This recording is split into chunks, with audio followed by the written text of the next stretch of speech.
కిందటి జన్మలో ఏ అమాయకుడు ఏ బలహీనుడైనటువంటి వాడు అలా వెడుతున్నప్పుడు బలవంతుణ్ణి కదా అనేటటువంటి ఆధిక్య బుద్ధితో తోసేస్తే ఆ బలహీనుడు పడిపోయినప్పుడు వాడి గుత్తి విరిగిపోయిన పాపం మూట కట్టుకున్న కారణం చేత కట్టి కుడిపి ఇప్పుడు వీరు జారిపడి వీడి గుత్తి విరిగిపోయిందో ఆ పాపం వీడిప్పుడు అనుభవించాడని చెప్పడానికి అయ్యో పాపం అంటారు.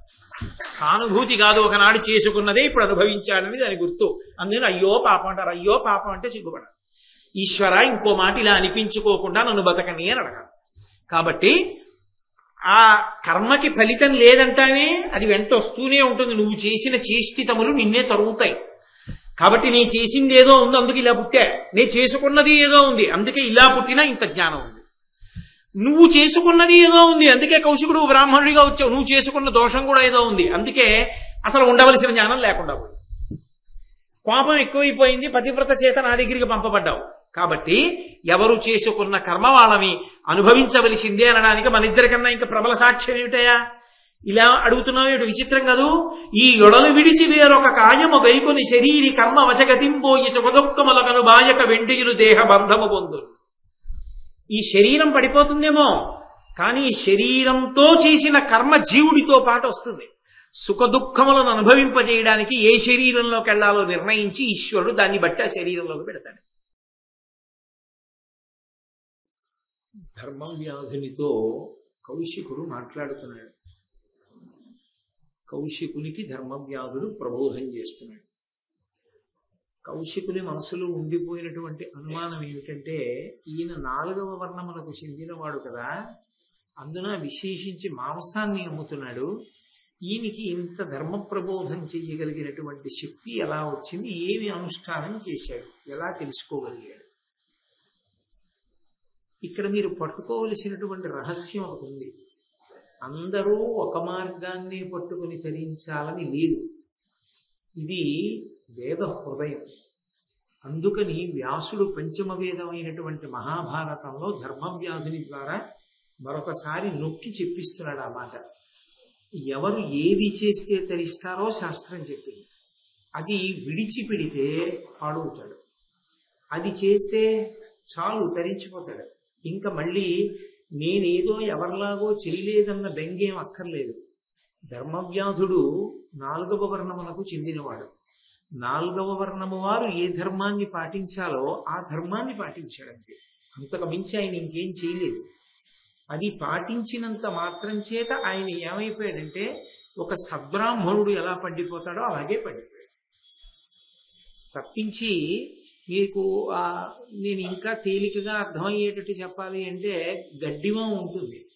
గడ్డివాములోకి తీసుకెళ్ళి ఒక సపోటా కాయని, ఓ మామిడి బాగా పండడానికి సిద్ధంగా ఉన్నటువంటి ఓ మామిడి పండుని, ఓ అరటికాయని, వాటిని ఆ గడ్డిలో పెట్టారనుకోండి, ఏది అన్నిటిలోకి తొందరగా ముగ్గిపోవాలి అంటే దేని స్వభావం మగ్గిపోవడానికి తేలికగా ఉంటుందో అది తొందరగా మగ్గుతుంది. అరటిపండు తొందరగా మగ్గుతుంది అన్నిటిలోకి. కారణం ఏమిటంటే అది దాని స్వభావం. తేలికగా తరించగలిగిన వాడెవరు అంటే ఒక్క 4వ వర్ణములకు చెందినటువంటి వాడే యథార్థమునకు. అంతే శాస్త్రం యొక్క నిర్ణయం. ఎందుచేత అని అడుగుతారేమో. ఆయనది సేవా ప్రవృత్తి. నమ్మి సేవ చేస్తాడు. నమ్మి సేవ చేయించుకున్నప్పుడు ఆయనకి ఉద్ధారకమైనటువంటి రీతిలో సేవ చేయించుకున్నా చేయించుకోకపోయినా ఆయనకి దాంతో సంబంధం లేదు. ఒక బ్రాహ్మణుడు అని నమ్మి సేవ చేశాడు, గురువు గారు అని నమ్మి సేవ చేశాడు, అంతే, తరించిపోయాడు. యువతలవాడు అలా లేడనుకోండి, ఆ పాపం వీడిది. కానీ ఆయనకి మాత్రం దోషం రాదు, ఆయన పండిపోతాడంతే. అందుకే నేను మళ్ళీ చెప్తున్నాను, యథార్థమునకు జాగ్రత్తగా పాటించగలగాలి. కానీ తొందరగా పరమేశ్వరుణ్ణి చేరుకోవడానికి, ఎక్కువ అభ్యున్నతిని పొందడానికి అవకాశం ఉన్న వర్ణం 4వ వర్ణం. వాళ్లకున్నంత అవకాశం యథార్థానికి మిగిలిన వాళ్ళకి తక్కువ. అందరికన్నా కష్టంతో కూడుకున్న జీవితం ఎవరిది అంటే బ్రాహ్మణుడు. అందుకని గౌరవం, అందుకని మర్యాద ఇస్తారు. ఆయన చదువుకోవాలి, చాలా కష్టపడి చదువుకోవాలి, చదువుకుని నేర్చుకోవాలి. నేర్చుకోవడంతో సరిపోదు, దాన్ని 10 మందికి అర్థమయ్యేలా చెప్పాలి. చెప్పేటప్పుడు రాజీ పడకూడదు.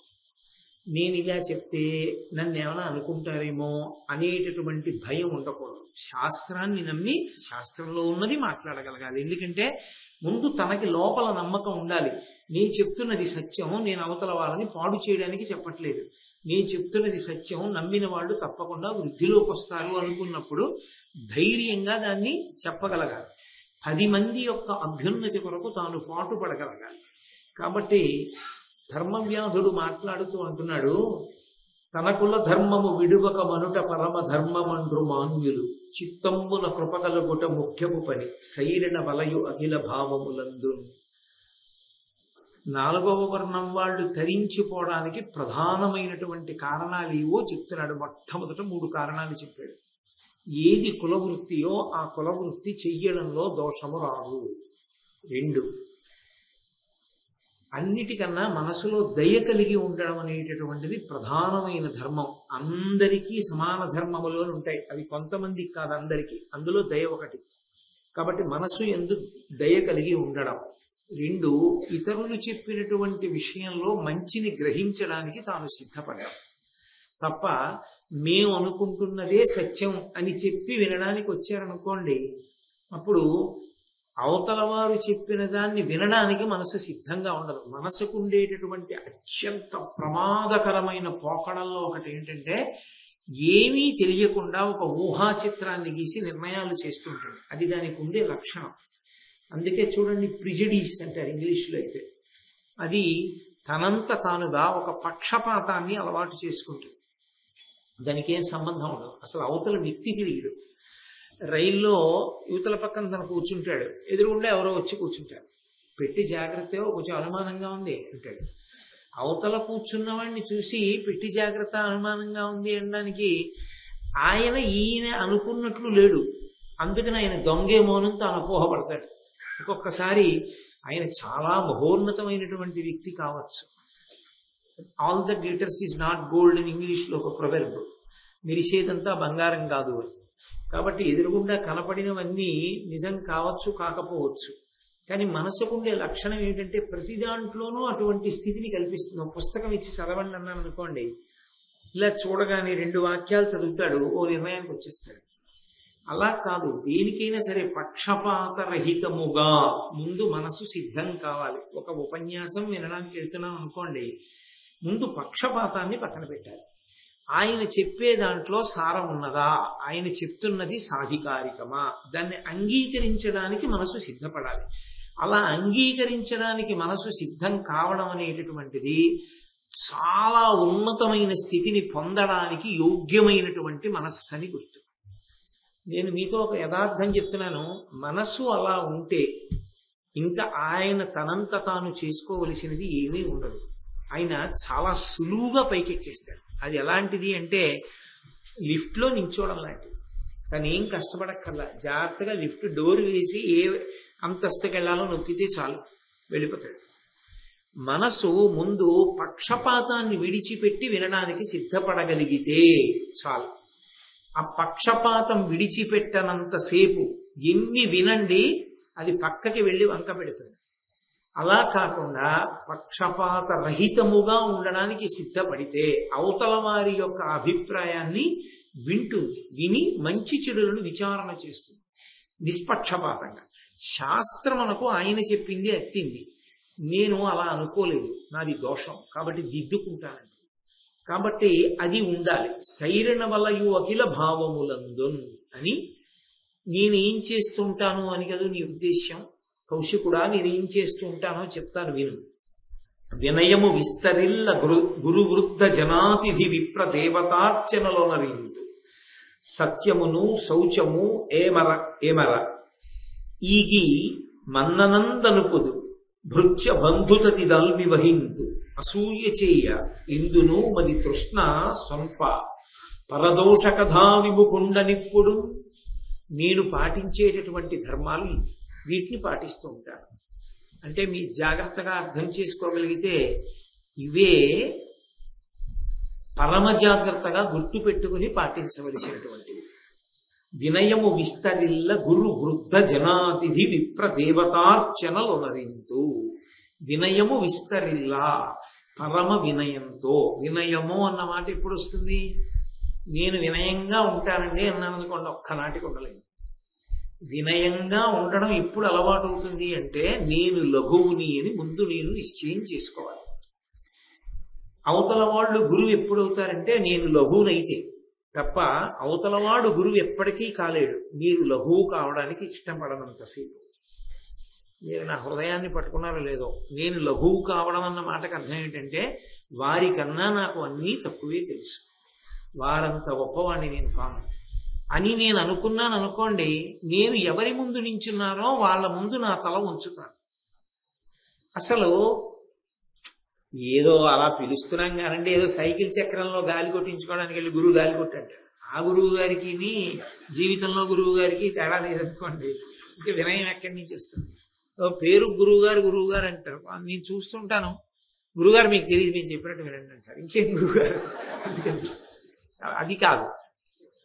గురువు గారు అంటే వినయం. గురువు గారు అని పిలిస్తే నేను లఘువు గారు అని అర్థం.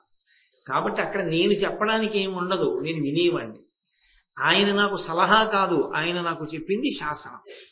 అసలు ముందు ఆ లఘుభావన లేకుండా మనసులో అవతల వాళ్ళని మీరు పిలవడం వల్ల వచ్చే ప్రయోజనం ఏమి ఉండదు. అసలు ముందు నేను లఘువుని, ఆయన కన్నా నేను చాలా చిన్నవాడిని, నాకేం తెలుసు ఆయన కన్నా, ఆయన మహానుభావుడు, ఆయన అన్నీ తెలుసున్నవాడు, ఉద్ధారకుడు, ఆయన నన్ను ఉద్ధరించగలడు అని నమ్మారనుకోండి, మీరు వినయంతో తలంచుకుంటారు కదా. కాబట్టి వినయంగా ఉండండి అని నేను అన్నాను అనుకోండి, అలాగే ఉంటానండి. ఎందుకు ఉంటుంది? ఎలా ఉంటుంది? ఎలా ఉండాలో నేర్చుకుంటేనే ఉంటుంది. అంటే దేని ముందు లఘువన్న భావన ఉండాలి. నేను చాలా చిన్నవాణ్ణి, ఎట్టి పరిస్థితుల్లోనూ వీళ్ళకన్నా నేను పెద్దవాణ్ణి కాను, కాబట్టి వీళ్ళ దగ్గరికి వెళ్ళినప్పుడు నా తల వంచి వినడమే. నేను వాళ్ళ దగ్గర మాట్లాడవలసిన అవసరం ఉండదు, వాళ్ళు మాట్లాడతారు, నేను వింటానంతే అని నిశ్చయం చేసుకోవలసింది ఎవరి దగ్గర అంటే గురువు గారి దగ్గర. ఇది ఆ మహానుభావుడు ధర్మవ్యాధుని యొక్క గొప్పతనం. గురువు గారి దగ్గర నేను లఘువునయ్యా, ఈ మాట మొట్టమొదట చెప్పగలిగాడు. ఈ మాట కౌశికుని యందు అన్వయం కాలేదు సరిగ్గా. కాబట్టి వృద్ధజనులు ఉంటారు, వృద్ధజనులైనటువంటి వారి ముందు తల ఉంచి ఉండాలి. ఎందుకంటే వారిది అనుభవం, వారు ఎన్నో విషయాలు స్వయంగా అనుభవించిన వారు. అందుకే వాళ్ళ దగ్గరికి వెళ్ళినప్పుడు వినయం ఎందుకు అంటే వాళ్ళ అనుభవం ముందు నీ అనుభవం తక్కువ, అందుకని లఘువు. కాబట్టి అందుకని గౌరవించవలసి ఉంటుంది. నేను ఉద్యోగానికి జాయిన్ అయిన కొత్తల్లో చాలా పెద్ద ఒక ఆయన ఉండేవారు. ఆయన నాతో ఓ మాట అంటుండేవారు, నాకు ఇప్పటికీ బాగా జ్ఞాపకం. తెలియక కొత్తగా జాయిన్ అయినప్పుడు ఉద్యోగంలో అని ఏదో పెద్దవాళ్ళని అధిక్షేపిస్తే ఆయన ఓ మాట అనేవారు, ఓ 20 ఏళ్ళు సర్వీస్ చేసేసిన తర్వాత నీకు తెలుస్తుంది ఎక్స్పీరియన్స్ అంటే ఏమిటో, ఇప్పుడు తెలియదులే అలాగే మాట్లాడతాం. నాకు ఎందుకు అలా అంటారు ఈయన అనుకునేవాడిని. ఆ తర్వాత నాకు అర్థమైంది అనుభవం అన్నది ఎంత గొప్పది. 1,000 పుస్తకాలు చదవడం అనుభవానికి సమానం. అనుభవాన్ని మించినటువంటి పాఠం లోకంలో ఇంకోటి ఉండదు. వృద్ధుల యందు ఆ అనుభవం ఉంటుంది. వారు ఎన్నో ఉత్థాన పతనములను చూసిన వారు, ఎన్నో కష్ట సుఖాలు పడ్డవారు. అందుకే వారి మాట వినగలిగితే మనం ఆ కష్టంలో పడక్కర్లేదు. మనకు అర్థమైపోతుంది. తండ్రి ఒరే నాన్న రాత్రి ఒక్కడివి 12 గంటలు 1 గంట వేళ ఒక్కడివి తిరక్కు అంటాడు. నాన్నగారు ఎందుకు చెప్పారో అని మానేశాడు అనుకోండి, వదిలిపోతుంది. నాన్నగారు 12, 1 గంటకి వెళ్ళొద్దని ఎందుకన్నారో తెలుసుకుంటానని వెళ్ళాడు అనుకోండి, 4 కుక్కలు పీకాకి తెలుస్తుంది. బొడ్డు చుట్టూ 14 ఇంజక్షన్లు చేయించుకున్నారు. నాన్నగారికి ఇంతకు ముందు అది అయింది, అందుకు నాన్నగారు చెప్పారు. కాబట్టి ఇప్పుడు నాన్నగారు చెప్పింది పాటిస్తే చాలు. 14 ఇంజక్షన్లు 4 కుక్కల పీకడాలు ఉండవు.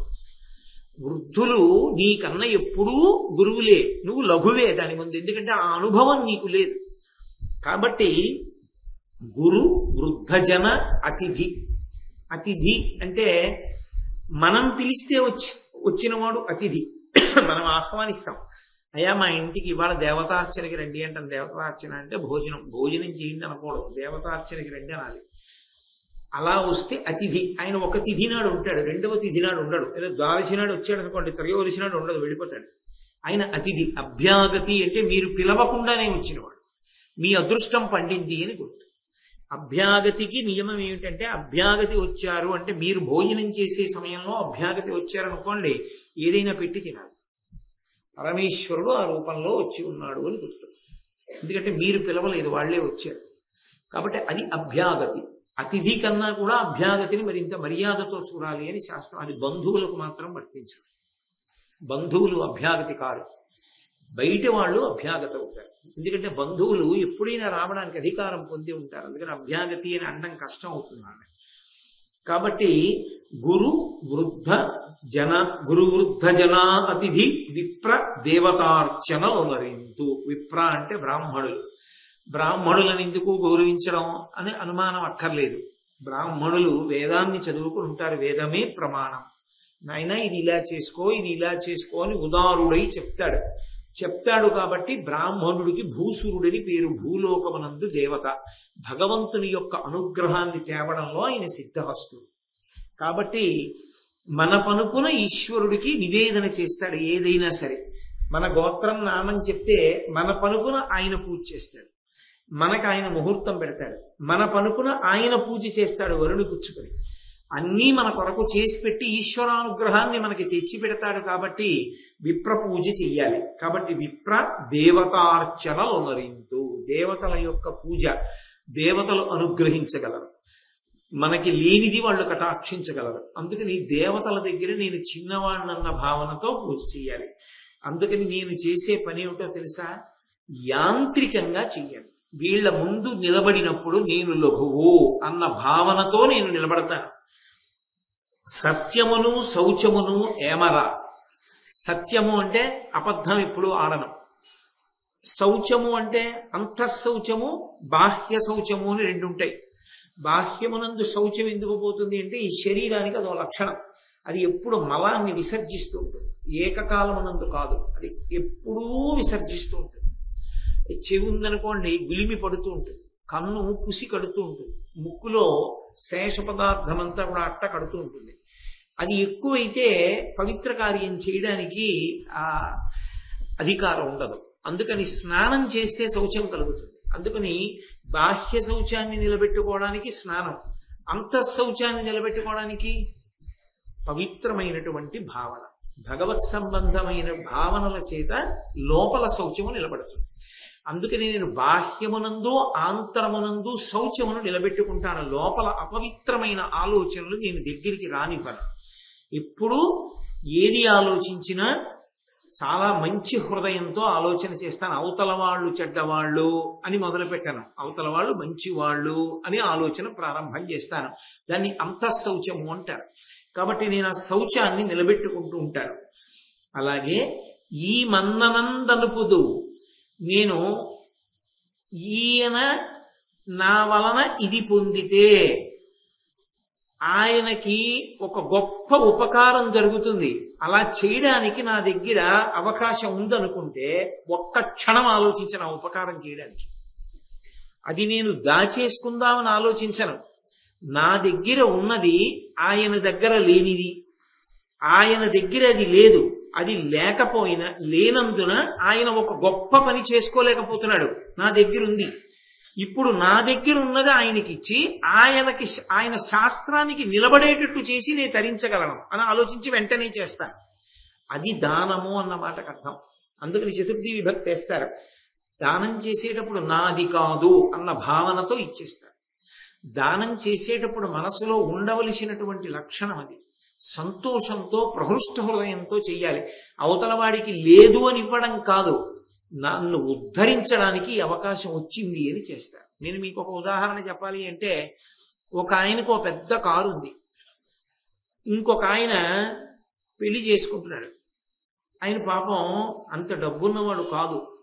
కూతుర్ని కళ్యాణ మంటపానికి తీసుకెళ్ళాలి, డబ్బు లేదు. అందుకని ఆయన నడిపించి తీసుకెళ్ళిపోతాడు పెళ్లి కూతుర్ని. అప్పుడు ఈయన చూశాడు, రేపు మీ ఇంట్లో పెళ్ళా, నా కారు పంపిస్తున్నాను, మీరు ఒక రోజు వాడుకోండి. పెళ్లి కూతుర్ని పెళ్లికి తీసుకెళ్లి పెళ్లి అయిపోయిన తర్వాత అత్తవారింట్లో దింపేశాక నా కారు నాకు పంపించేయండి అన్నాడు. ఇప్పుడు ఆయనకి ఏ పుణ్యం వస్తుందని నేను చెప్పవలసి ఉంటుందో తెలుసా? లక్ష్మీదేవినే వహించి తీసుకెళ్లిన పుణ్యం ఆ కారు యజమానికి వస్తుంది. ఎందుకని? పెళ్లి కూతురు లక్ష్మీ స్వరూప, అందుకని నడిచి వెళ్ళకూడదు, బుట్టలో తీసుకెడతారు. కాబట్టి ఆమె నడిచి అత్తవారింటికి వెళ్ళకూడదు, వాహనం మీద తీసుకెళ్ళాలి. అది వాళ్ళ ఉభయులకు లేదు, ఇటు పిల్లనిచ్చిన వాడికి లేదు, పిల్లని పుచ్చుకున్న వాడికి లేదు. అప్పుడు ఉన్నవాడు ఆదుకున్నాడు. ఇప్పుడు ఉన్నందుకు తాను అదృష్టాన్ని పొందాడు. లక్ష్మీదేవి యొక్క అనుగ్రహాన్ని పొందడానికి తనకు అవకాశం వచ్చింది. అవతల వాడికి లేదని ఇచ్చాననుకుంటే అహంకారం అవుతుంది. తనని ఉద్ధరించడానికి పరదేవత ఒక అవకాశాన్ని కల్పించింది. అన్న భావనతో చేస్తాను, అందుకని మొట్టమొదట వినయము విస్తరిల్లా అని ప్రారంభించడానికి కారణం అది. లేకపోతే వినయం ఎందుకు ఉంటుంది? అహంకారం వస్తుంది, వాడికి లేదు నేను ఇచ్చానని. కాదు, నా అదృష్టం పండింది, నేను ఇలా తరించగలిగాను అనుకునిస్తాడు. కాబట్టి నేను అలా దానం చేస్తూ ఉంటాను. అలాగే భృత్య బంధు తతి దాల్మి వహింతు, నేను కేవలం ప్రేమిస్తాను కొంతమందిని, కేవలం ప్రేమిస్తాను. సాధ్యమైనంత వరకు అసలు ద్వేషభావన అన్నది మనసులో పెట్టుకోను. ఎవరి ఎందో తెలుసా? భృత్య, తన దగ్గర పనిచేసేటటువంటి వాళ్ళని ప్రేమిస్తాడే తప్ప వీడు ఎత్తుకుపోతాడేమో, వీడు ఏమైనా చేసేస్తాడేమో, నీ లేకుండా ₹1 జేబులో పడేసుకుంటాడేమో, అసలు ఆ ఆలోచన నేను చెయ్యను. నా దగ్గర పనిచేస్తున్నాడు, నేను ఎంతో అభిమానిస్తాను. భృత్య బంధు, బంధుతతి అంటే బంధువులు, దేహ బంధుత్వం ఉంటుంది. ఏదో బంధుత్వం గురించి నేను పెద్ద విశేషంగా ఉపన్యాసం చెప్పేది ఏముంటుందండి? మీకు తెలుసు, బంధువులు పుట్టుకతో వస్తాయి. మనం పుట్టడంతోనే బంధుత్వాలు వస్తాయి. అందుకే ఇది దేహ బంధుత్వం అంటారు. నేను ఒక తల్లిదండ్రులకి కుమారుడుగా పుట్టగానే నాకు పెదనాన్నగారులు ఉంటారు, పినతండ్రులు ఉంటారు, నాకు అన్నదమ్ములు ఉంటారు, అక్క చెల్లెళ్ళు ఉంటారు. ఇవి కాక జీవన క్రమంలో వచ్చేటటువంటి బంధుత్వాలు కొన్ని ఉంటాయి, అవి కాలంలో కలుస్తాయి. ఏదో నా కూతుర్ని కన్యాదానం చేశాను అనుకోండి, నాకు ఉయ్యాల వారు వస్తారు, అటువైపు వాళ్ళతో బంధుత్వాలు వస్తాయి. నా కొడుకుని నేను పెళ్లి చేసి కోడల్ని తెచ్చుకున్నాను అనుకోండి, అటువైపు వారితో బంధుత్వాలు కలుస్తాయి. అప్పుడు ఇవి కాలక్రమంలో వస్తాయి, కొన్ని పుట్టుకతోనే వచ్చేస్తాయి. వీటి పట్ల గౌరవం ఉండాలి. ఎంత అమర్యాదతో కూడుకున్న వాళ్ళు కానివ్వండి, వాళ్ళకి అవమానం జరుగుతుందేమో నేను వెళ్ళి అక్కడ నిలబడకపోతే అన్న సందర్భం ఒకటి వచ్చిందనుకోండి, అప్పుడు దాన్ని అవకాశంగా వాడుకోకూడదు. అది బంధు గౌరవం అన్న మాటకు అర్థం. నువ్వు ఉత్తప్పుడు ఏదైనా ఓ మాట పర్వాలేదు, ఏమీ దోషం కాదు, నీకేదో అభిప్రాయ భేదం ఉంది అలా ఉండకూడదు అని చెప్పు, తప్పేం లేదు. కానీ వాళ్ళ ఇంట్లో ఓ కార్యం జరుగుతోంది, ఉదాహరణకి నా తమ్ముడు ఉన్నాడు అనుకోండి, నా తమ్ముడితో నాకేదో అభిప్రాయ భేదం ఉంది, నువ్వు అలా జీవించకూడదు, తప్పు, నీ జీవన విధానాన్ని నేను అంగీకరించాను అన్నాను అనుకోండి, వాడు అలాగే ఉన్నాడు. ఒక ఉదాహరణకి చెప్తున్నాడు, వాడు కూతురికి పెళ్లి చేసుకుంటున్నాడు, నేను రానని అనుకోండి, నాకు వాడి జీవన విధానం పట్ల భిన్నాభిప్రాయం ఉన్నా నేను పెళ్లికి వెళ్ళడం మాత్రం మానకు. అది మర్యాద అంటే. ఎందుచేత అంటే నేను వెళ్ళలేదనుకోండి వాడు అవమానింపబడతాడు, వాడిని నమ్మరు. ఏమంటారంటే వాళ్ళ అన్నగారు ఎందుకు రాలేదు పెళ్లికి? అన్నగారిది పెద్దరికం కదూ. పెద్దరికం ఉన్నప్పుడు పెద్దరికం ఉన్న అన్నగారే రాలేదంటే ఈమె మనం ఎంత నమ్మచ్చు అన్న భావన ఏర్పడుతుంది. అప్పుడు నా తమ్ముణ్ణి నేను చులకన చేశానా లేదా? అభిప్రాయ భేదం ఉన్నా వెళ్ళవలసిందే. ఎక్కడ తాను వెళ్ళకపోతే అవమానం వస్తుందో అక్కడికి వెళ్ళాలి. అలాగే దాన్ని శాశ్వతం చేసుకోకూడదు. బంధువులతో అభిప్రాయ భేదం ఉండడం వరకు దోషం లేదు, ఉంటుంది, తప్పకుండా ఉంటుంది, ఎంత కాదన్నా. కానీ దాన్ని శాశ్వతత్వం మాత్రం ఇవ్వకూడదు ఎప్పుడు. శాశ్వతత్వం అంటే ఏ కారణానికి నేను ఆ గుమ్మం ఎక్కను, ఏ కారణానికి వాడు ఈ గుమ్మం ఎక్కకూడదన్న భావన మాత్రం బంధుజనమునందు ఉండరాదు. అసలు ఆ జీవితానికి అర్థం లేదు. నువ్వు అభిప్రాయ భేదం ఉంటే ఉండొచ్చు, ఎక్కడో అక్కడ ఏదో ఒకటి ఉంటుంది, నేను కాదన్నావు. కానీ నువ్వు వెళ్ళడానికి అభ్యంతరం ఉండకూడదు, వాళ్ళు నీ ఇంటికి రావడానికి అభ్యంతరం ఉండకూడదు. అంత మాత్రం ఎప్పుడు జటిలం చేసుకోకూడదు బంధుత్వాన్ని. బంధుత్వంలో అంత దూరం వెళ్ళినటువంటి వాడు విజ్ఞత లేనివాడు. అసలు తనకి 10 మందితో ఎలా మెసలాలో తెలియదనమాట వాడికి. కాబట్టి బంధుత్వము అంటే ఒక బంధం ఉంది, ఆ బంధనాన్ని తెంపే అధికారం నీకు లేదు, అది ఈశ్వరుడి చేత పడిపోయింది ఆ బంధనం. ఇప్పుడు నేను ఒక తల్లి తండ్రి కడుపున పుట్టినప్పుడు వాళ్ళ కడుపున పుట్టిన వాళ్ళతో నాకు బంధుత్వం ఉంది నా అన్నదమ్ములు అని. దాన్ని తెంపే అధికారం నాకు ఎక్కడుంది చెప్పండి. నేను ఎలా అంటాను?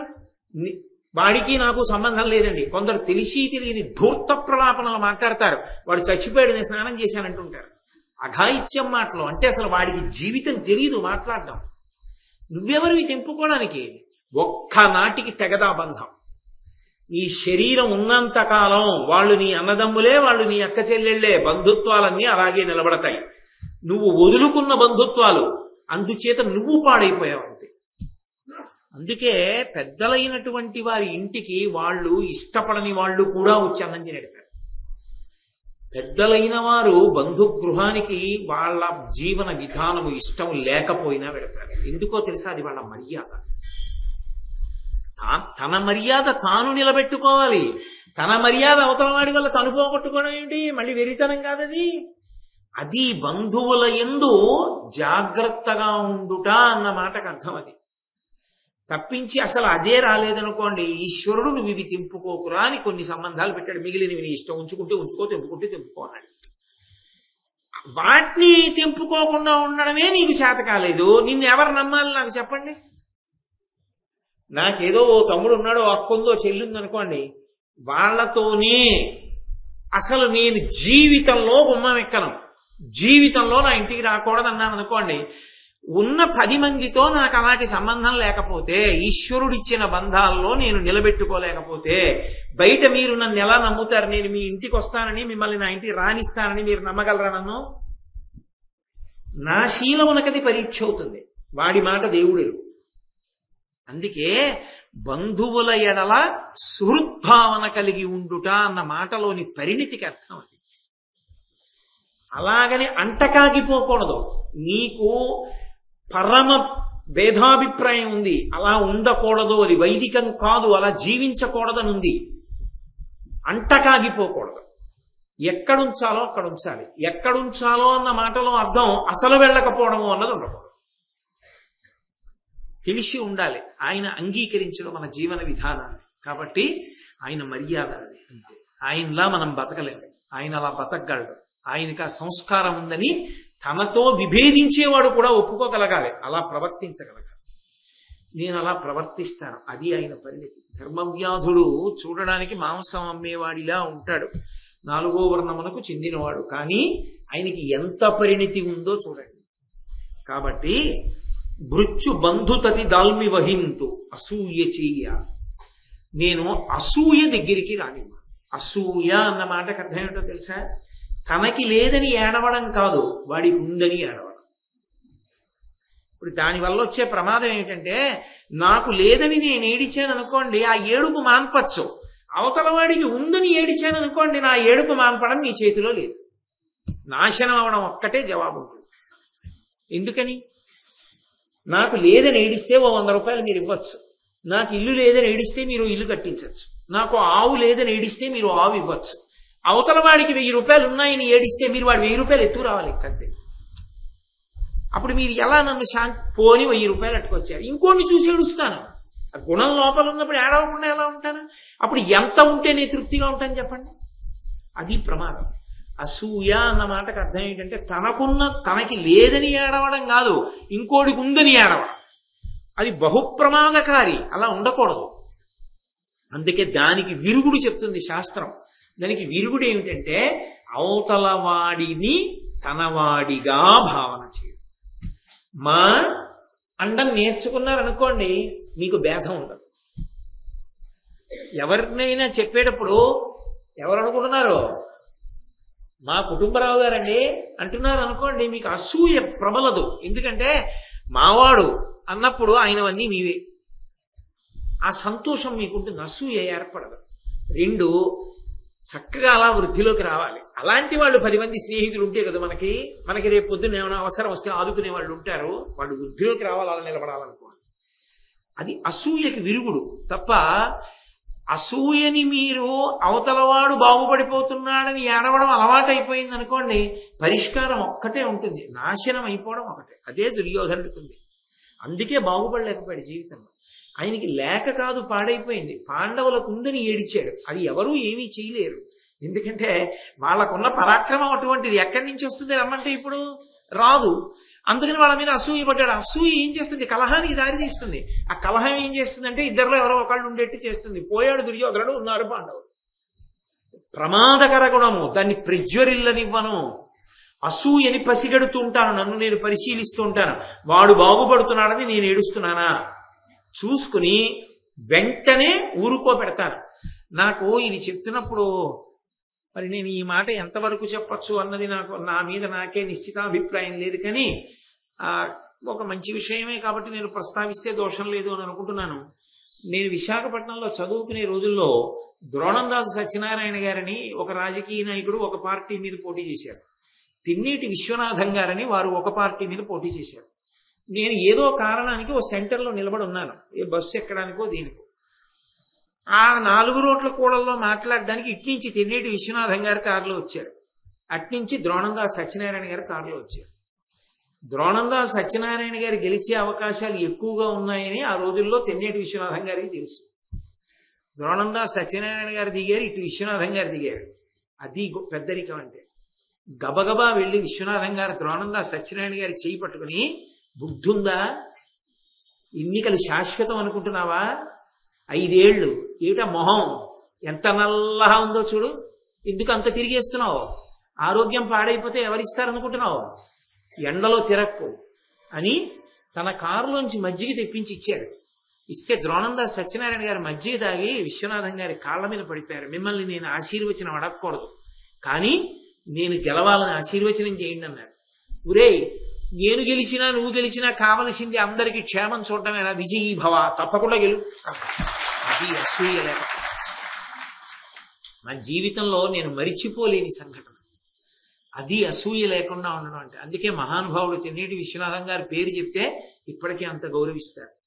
కాబట్టి అది పుట్టుకతో రావాల. సంస్కార బలం అంత తేలిగ్గా రాదు. మెరుపులు అటువంటి వాళ్ళు ఎక్కడున్నా అందంగానే ఉంటుంది. కాబట్టి నేను అసూయతో ఉండను. ఎందునూ అది తృష్ణ సాంప.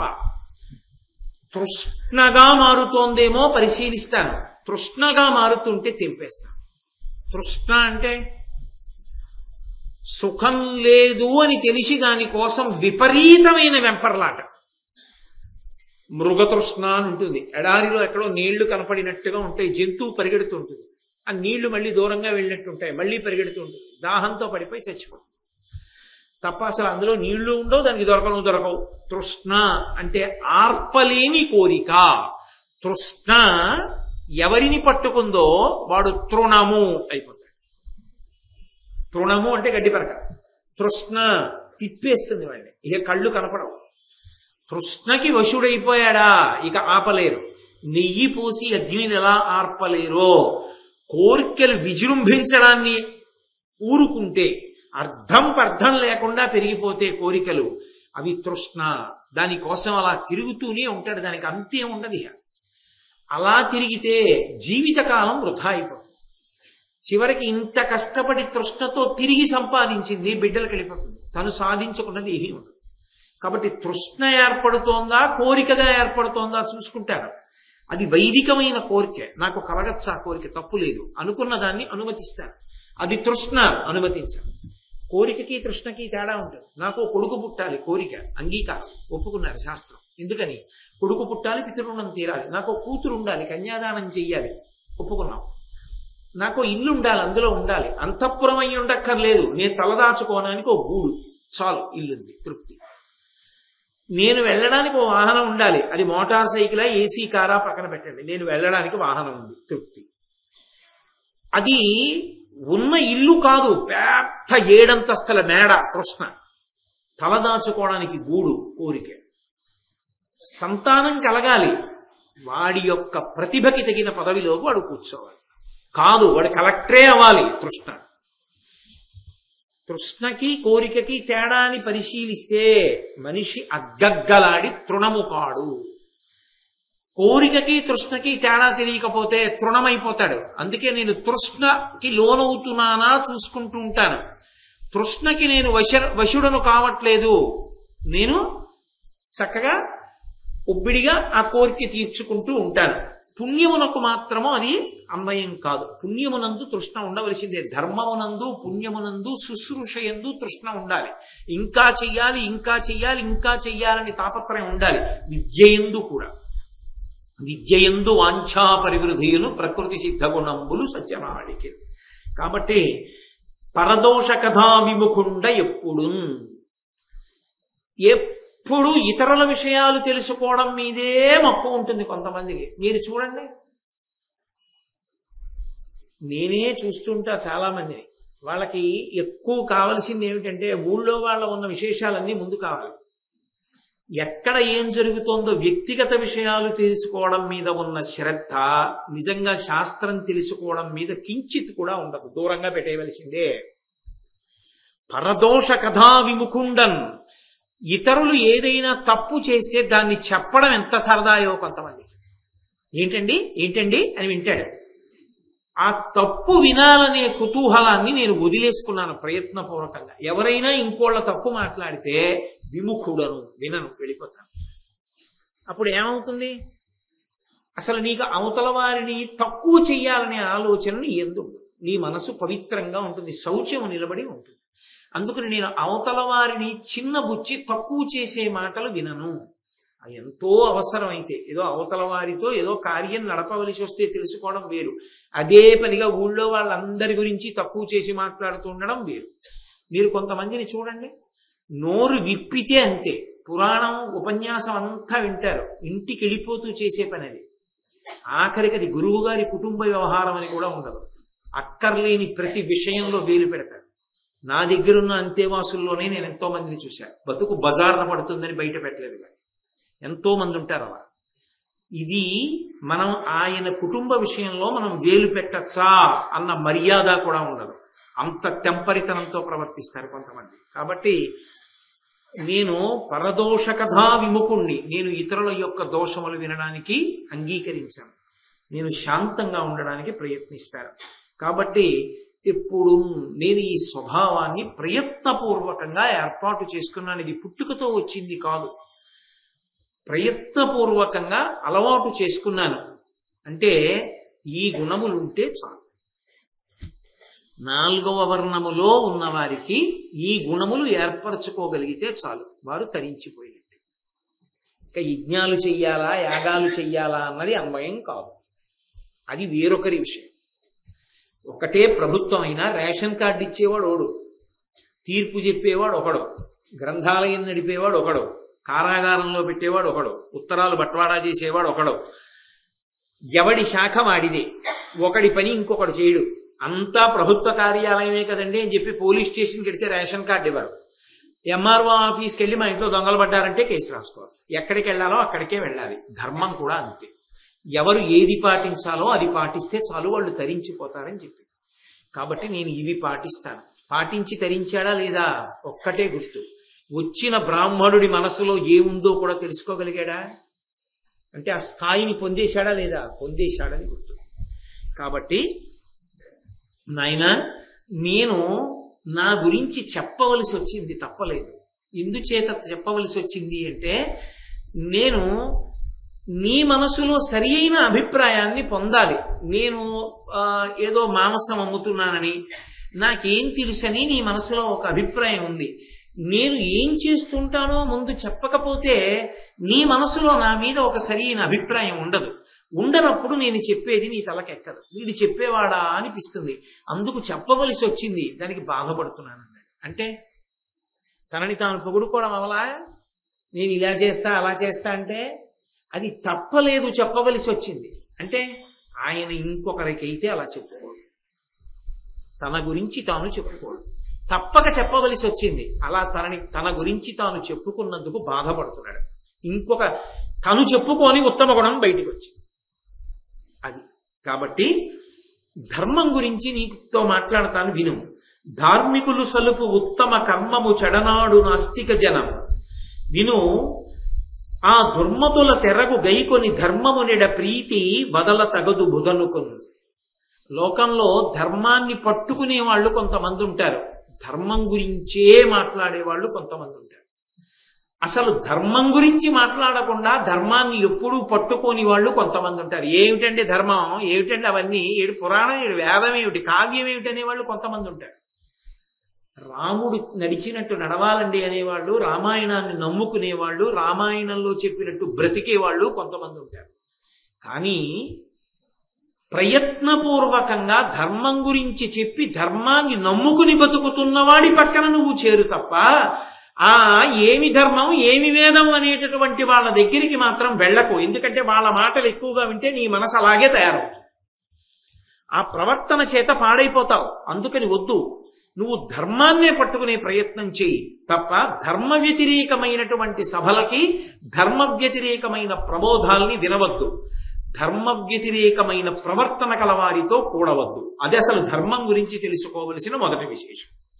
ఇక దానంబు సత్యంబు తపము యజ్ఞము ఆర్జవము కామ లోభాది వర్జనంబు గురుజన శుశ్రూష క్రోధరాహిత్యంబు దమము సంతోషమధ్యయన నిరతి దాంభికత్వము లేమి దైన్యంబు వరయమి అనసూయ అనహంక్రియాభియుక్తి తలపంగ ఆద్యమైతనరు ధర్మమపుడు కొనియాట నాస్తిక కోష్టి జనమి శీల సంరక్ష తీర్థ సంసేవ శౌచము అఖిల భూతంబులందు దయార్ధుడుట మిత హితోక్తులు సంస్థిత మిత్ర గుప్తి ఇన్నీను శిష్ట చరితంబులిద్ధరి చరిత.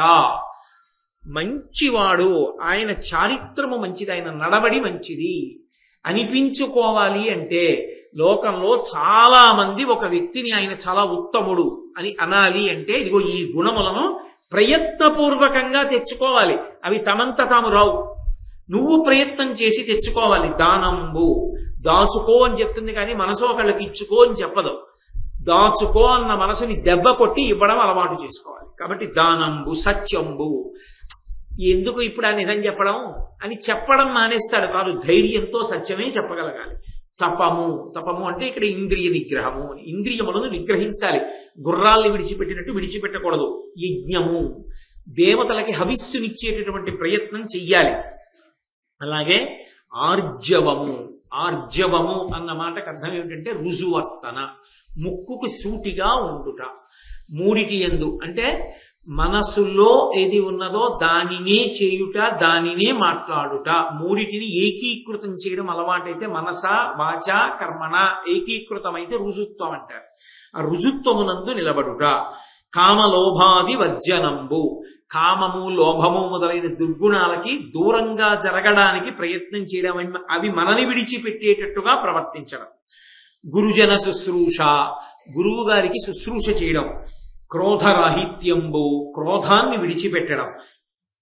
అలాగే బాహ్యేంద్రియ నిగ్రహాన్ని అంతరింద్రియ నిగ్రహాన్ని అలవాటు చేసుకోవడం. సంతోషము, ఉన్నదానితో తృప్తిగా జీవనం చెయ్యగలడం. అధ్యయన నిరతి, కొత్త విషయాల్ని మంచి విషయాల్ని తెలుసుకోవాలనే కుతూహలం, వింటూ ఉండడం చదువుకుంటూ ఉండడం. కాబట్టి అధ్యయన నిరతి. దాంభికత్వములేమి, పైకి ఒకలా ఉండి లోపల ఒకలా ఉండడం, అలా ఉండకుండా లోపల పైన ఒకలాగే ఉంటే దంభం లేకుండా ఉన్నాడంటారు.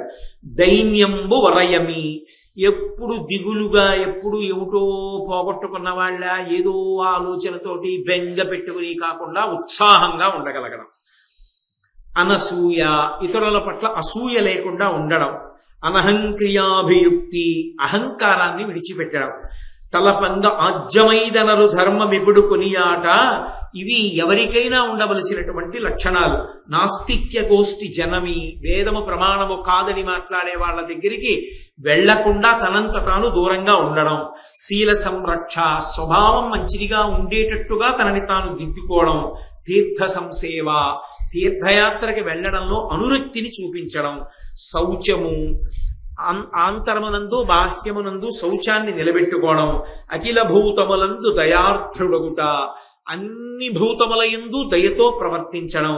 మిత హితోక్తులు, మాట్లాడేటప్పుడు అవతల వారికి హితం చెప్పేటప్పుడు మితంగా చెప్పడం.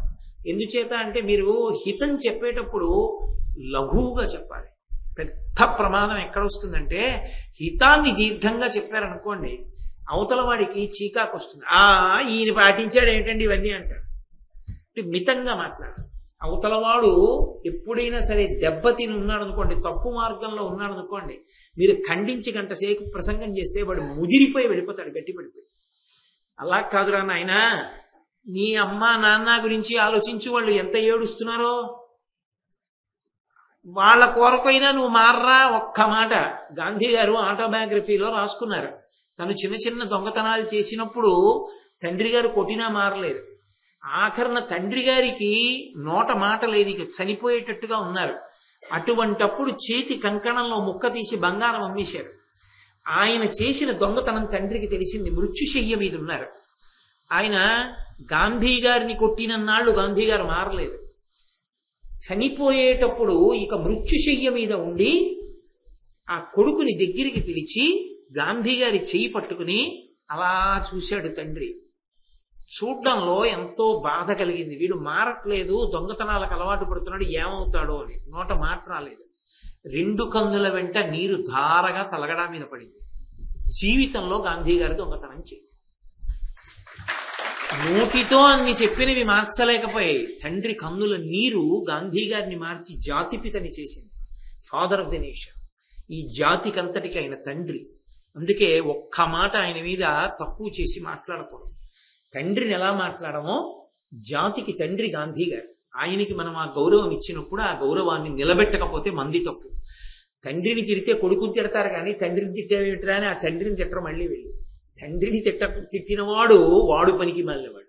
గాంధీ గారిని తిడితే గాంధీ గారికి ఇప్పుడు ఆయన కొత్తగా మార్చుకోవలసింది లేదు, ఆయనకి కొత్తగా మనం తెచ్చే అపకీర్తి లేదు. మన నడవడి మనకి తెలియదు అని లోకానికి తెలుస్తుంది. కాబట్టి తండ్రిని తిట్టడం ఎటువంటిదో జాతిపితని తిట్టడం అటువంటిది, సృష్టికర్తని తిట్టడం అటువంటిది.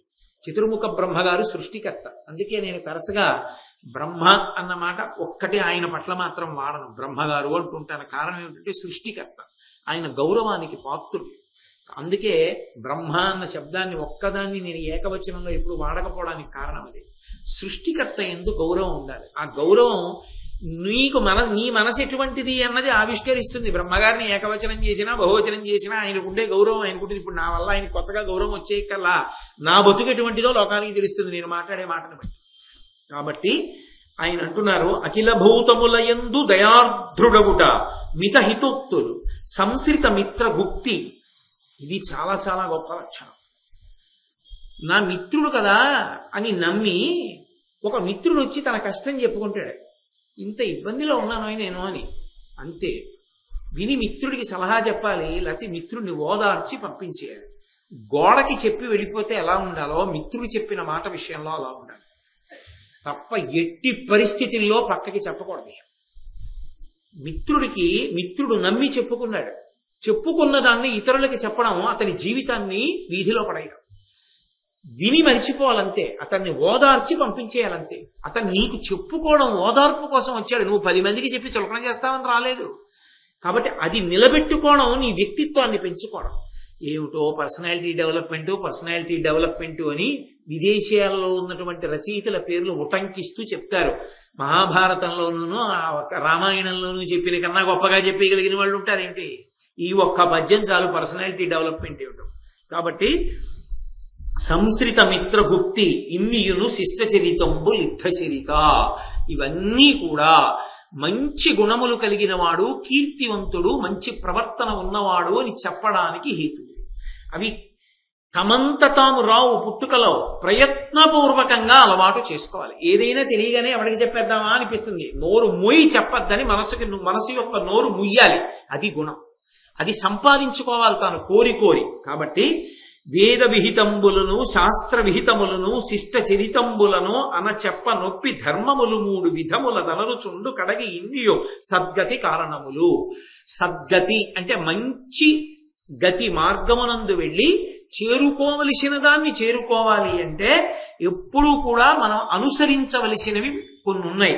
ఒకటి వేద విహితంబు, వేదమును ప్రమాణంగా తీసుకుని బ్రతకాలి. శాస్త్ర విహితంబు, శాస్త్రాన్ని ప్రమాణంగా తీసుకుని బ్రతకాలి. శిష్ట చరితంబు, పెద్దలైన వారు ఎలా ప్రవర్తిస్తున్నారో అలా ప్రవర్తించాలి. 4వది అంతరాత్మ ప్రబోధం. ఈ 3 లేకపోతే లోకంలో, వేదము లేకపోతే, శాస్త్రము లేకపోతే, అటువంటి ప్రవర్తన కలిగిన పెద్దలు లేకపోతే అంతరాత్మ ప్రబోధం. కలియుగ లక్షణం ఏమిటంటే ముందు 3 ఉన్నా వదిలేసి 4వ దాన్ని పెద్దది చేసి మాట్లాడు. అంతరాత్మ ప్రబోధం 4వదే తప్ప 3ంటిని దాటింది కాదు. అందుకే ఆ 3 చెప్పి వదిలిపెట్టేశాడు ధర్మవ్యాధుడు. ఎంత పెద్ద మనిషో చూడండి. కాబట్టి ఈ 3 సద్గతి చేరడానికి కారణములు ఈ మూడిటిని ప్రమాణంగా తీసుకుని బ్రతకాలి ఎప్పుడు బ్రతికినా, తప్ప ఇంకొకటి ప్రమాణంగా తీసుకోకూడదు. కాబట్టి నాయన అహింస గురించి నీకు కొన్ని మాటలు చెప్తా. ఎందుచేత అంటే నేనేదో జంతువుల్ని చంపేస్తున్నాను, హింస చేస్తున్నాను అంటున్నావు కదూ. అసలు హింస అన్న మాట గురించి వేదం ఏం చెప్పిందో తెలుసుకో. వేదము ప్రమాణం తప్ప చంపడం హింస అయితే అసలు లోకంలో హింస చెయ్యనివాడన్నవాడు ఉండడు. హింసని గురించి వేదం ఏం చెప్తోందో చెప్తాను విను. ఫల మూలౌషధి శాకంబులు పశు మృగ తతులు భక్ష్యములుగా భూతంబుల కజుడు చేసెనని అస్ఖలితంబుగ మ్రోయు శృతులు కాదనవశమే. శృతులు వేదాలు చెప్తున్నాయి. చతుర్ముఖ బ్రహ్మగారు జీవకోటినంతటినీ సృష్టి చేసినప్పుడు వాళ్ళు తినవలసిన ఆహారం ఏమిటో నిర్ణయం చేశాడు. సమస్త ప్రాణికోటి అంటే పులులు సింహాల దగ్గర నుంచి మనుష్య కోటి వరకు తినవచ్చు అన్నదాన్ని ఆయన రెండుగా విభాగం చేశాడు. శాకాహారము మాంసాహారము అని విభాగం చేసి మాంసము జీర్ణమయ్యేటటువంటి వ్యవస్థ ఏదో నిర్ణయం చేశాడు. శాకాహారము జీర్ణమయ్యేటటువంటి వ్యవస్థ ఏదో నిర్ణయం చేశాడు. ఎలా నిర్ణయం చేశాడు? పుట్టుకతోనే మాంసమునందు అనురక్తి ఉంటే, ఆ చంపి తినడంలో అనురక్తి ఉంటే అది మాంసాహారి అని గుర్తు. ఎదురుగుండా తెచ్చి పెట్టినా తినకుండా శాకాహారంతో సమృద్ధిగా పెరగగలిగితే అది శాకాహారి అని గుర్తు. ఆ జీర్ణ వ్యవస్థకి ఇచ్చాడు ఆ శక్తి. కొన్నే దాన్ని జీర్ణం చేసుకుంటాయి, కొన్నికి విముఖత, నోటిలో పెట్టుకున్న నవలం జీర్ణం చేసుకోలేవు, అవి వాంతి అవుతుంది ఒకవేళ లోపలికి పుచ్చుకున్న. ప్రాణి వర్గాన్ని అలా విభాగం చేశాడు. అందుకే ఏరుక్కు తీసుకెళ్లి మాంసం పెట్టండి, అది తినదు. బలవంతంగా నోట్లో కుక్కితే వాంతి అవుతుంది దానికి.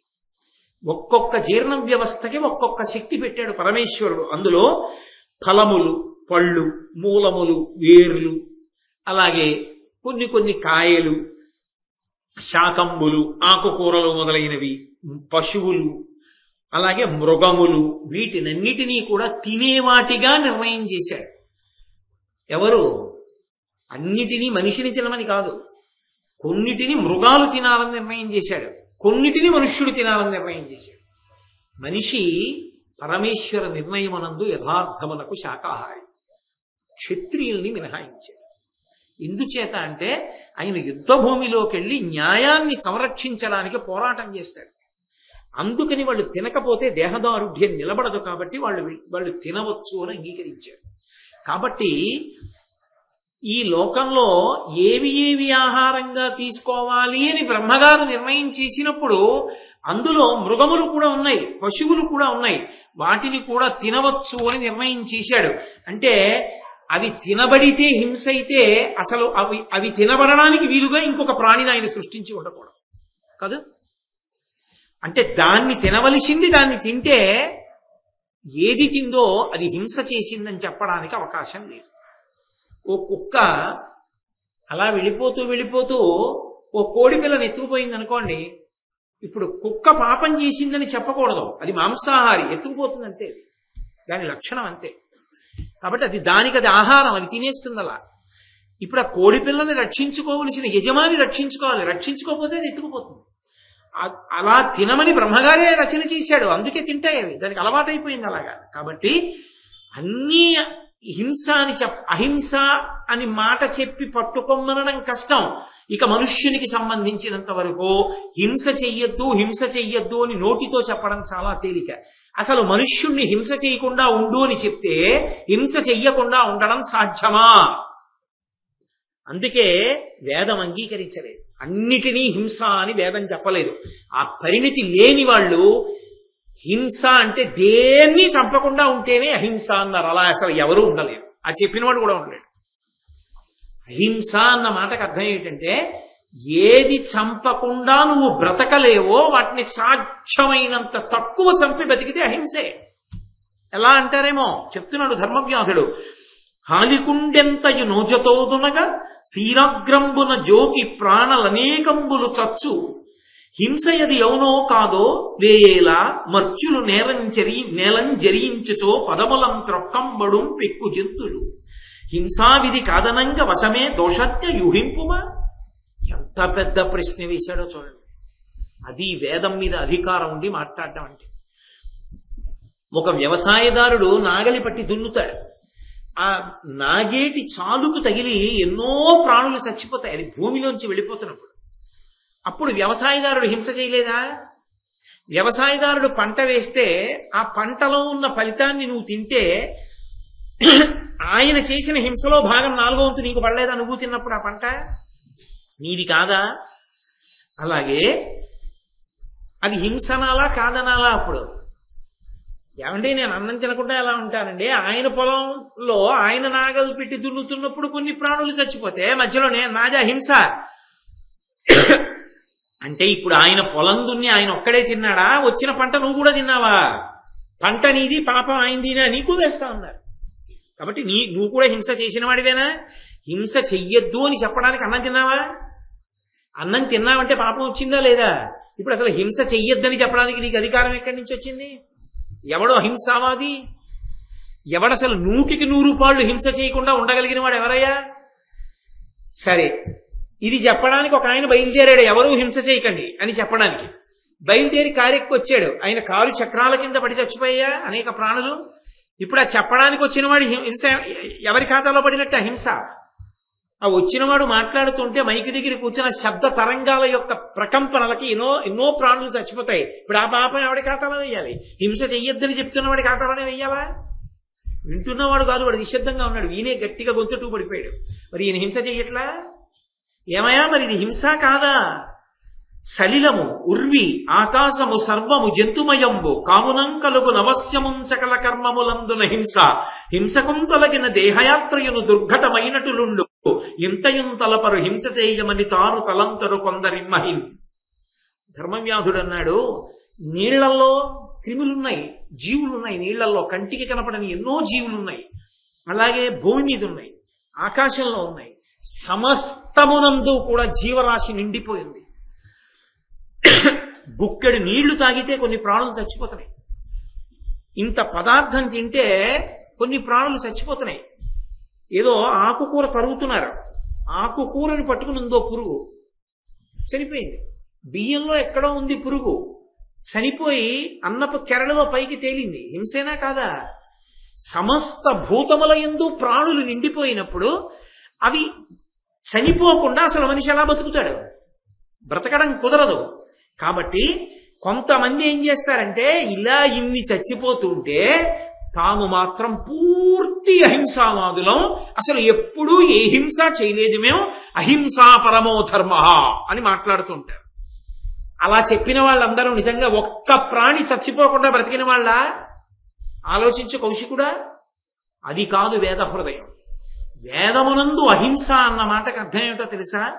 హింస చేయని వాడు లేడి జగన్మున ఒక్కడైనను తమ తమ యోపినట్లు హింస తెరువున కెడగల్గి ఏగవలయు అది చూవి అహింసాయన అతిశయిల్లు. అది అహింస అన్న మాటకు అర్థం ఏంటంటే, ఏది చెయ్యకపోతే నీకు బ్రతుకు లేదో అది నువ్వు చేస్తే అవతలవి చనిపోతే అది అహింస అది హింస కాదు. అన్నం వండుకోకపోతే నేను బతకను, కాబట్టి వ్యవసాయం చేశాడు వ్యవసాయదారుడు, అన్నం తిన్నాను, అన్నం తినలేదనుకోండి హింస అవుతుందని ఆత్మహింస అవుతుంది, ఆత్మహత్య అవుతుంది, నన్ను నేను చంపుకోనప్పుడు. కాబట్టి అన్నం తినకుండా ఎలా ఉంటానో బతకడం కోసం అన్నం తిన్నాను. అప్పుడు ఆ వ్యవసాయం చేస్తే చనిపోయినటువంటి క్రిమికీటకాదుల వలన వచ్చినటువంటి హింసాదోషము నాకు రాదు. ఓ ఆకుకూర కోసుకున్నాను, నాకు రాలేదు. ఒక కాయో పండో తింటున్నాను, అందులో ఉన్న పురుగులు చచ్చిపోయి, నాకు రాదు. నేను ఉపన్యాసం చెప్పాలి, 10 మందికి మంచి చెప్పడం కోసం మాట్లాడుతున్నప్పుడు కొన్ని ప్రాణులు పడిపోయాయి, నాకు దోషం రాదు. కానీ ఎంత తక్కువ హింస చెయ్యొచ్చో అంత తక్కువ హింసే తప్ప ఎక్కువ చేయకూడదన్న దయ మనసులో ఉన్నంత కాలం అహింసగానే వస్తుంది, హింసగా రాదు. కాబట్టి నేను బతకడానికి చంపితే తప్పేమిటండి అని ఉత్తినే అలా నించుని ఏమీ పని లేకపోయినా చెట్టు కొమ్మ ఆకులు తుప్పుతున్నాను అనుకోండి, హింసాదోషం. ఎందుకు అసలు ఆకు తుంపడం? నువ్వు చెట్టు కింద నించో చాలు, ఏమీ తోచకపోతే ఎక్కడి నుంచి ఉన్నాడో ఆ చెట్టు ఆకులు తుప్పుతూ ఉండడం, నవ్వులుతూ ఉండడం, లేకపోతే వాటిని చిదుముతూ ఉండడం, అది హింస. అది నువ్వు అలా చేయకపోయినా నువ్వు చెట్టు కింద నిలబడి వెళ్ళిపోవచ్చు. ఆకు తుంపమని ఎవరు చెప్పారు నిన్ను? అప్పుడు దోషం. కొంతమంది చూడండి, అలా వెడుతూ ఓ మొక్క పీకేస్తారు, పీకేస్తే శాఖాభంజనం పర్వాలేదు, చిన్న కొమ్మ విరిచారనుకోండి మళ్ళీ కొమ్మేస్తుంది, చెట్టే పీకేశారనుకోండి చచ్చిపోయింది. అది హింస. నాకు ఎంతవరకు అవసరమో అంతవరకు నేను తీసుకున్నప్పుడు పదార్థం తీసుకోవడానికి హింస జరిగితే హింస కింద రాదు. కానీ మితిమీరి నేను ఏదైనా చేశాననుకోండి హింస, తప్పకుండా హింసలోకి వెళ్ళిపోతుంది. అదే పనిగా కావాలని ఇల్లు నీటిగా ఉంచుకోవడం అనేటటువంటి పేరుతో అసలు ఇంత పురుగు కూడా లేకుండా చంపేశారనుకోండి, అప్పుడు హింసాదోషం వస్తుంది. ఎందుచేత నేను ఎక్కడ బ్రతుకుతున్నానో అక్కడ నా వల్ల కొన్ని ప్రాణులు కూడా బ్రతకాలి. నేను అన్నం తినగా కొద్దిగా అన్నం ఉండిపోతే కాకులు బలిభుక్కులు తింటాయి. నేను తినగా కొంత అన్నం వదిలేస్తే కొన్ని జంతువులు తింటాయి. నా ఇంట్లో నా మీద ఆధారపడి ఒక్క బల్లన్నా బతకాలి. అసలు ఒక్క బల్లిని కూడా ఇంట్లో ఉంచకూడదు. ఒక్క బల్లి ఉంటే వచ్చిన నష్టం ఏముందంటే, అది 4 పురుగులు తింటుంది. మా ఇంట్లో పురుగుల్ని నేను దీపం వేసుకుంటే అక్కడ పురుగులు ఎత్తింది. ఒక్క బల్లి, ఆ ఒక్క బల్లి కూడా ఉండడానికి వీల్లేదండి అన్నా అనుకోండి ప్రమాదం. ఇంటి నిండా బల్లులు ఉంచుకుంటారంటే తప్పు, కానీ ఒక్క బల్లి ఉంటే వచ్చేసిన ప్రమాదం ఏంది? ఇంటి నిండా అబ్బో అహింస అహింస అహింస, ఓ 30,000 బల్లులు ఉంచుకుంటే పులుసులో పడుతుంది, లేనిపోని గొడవ.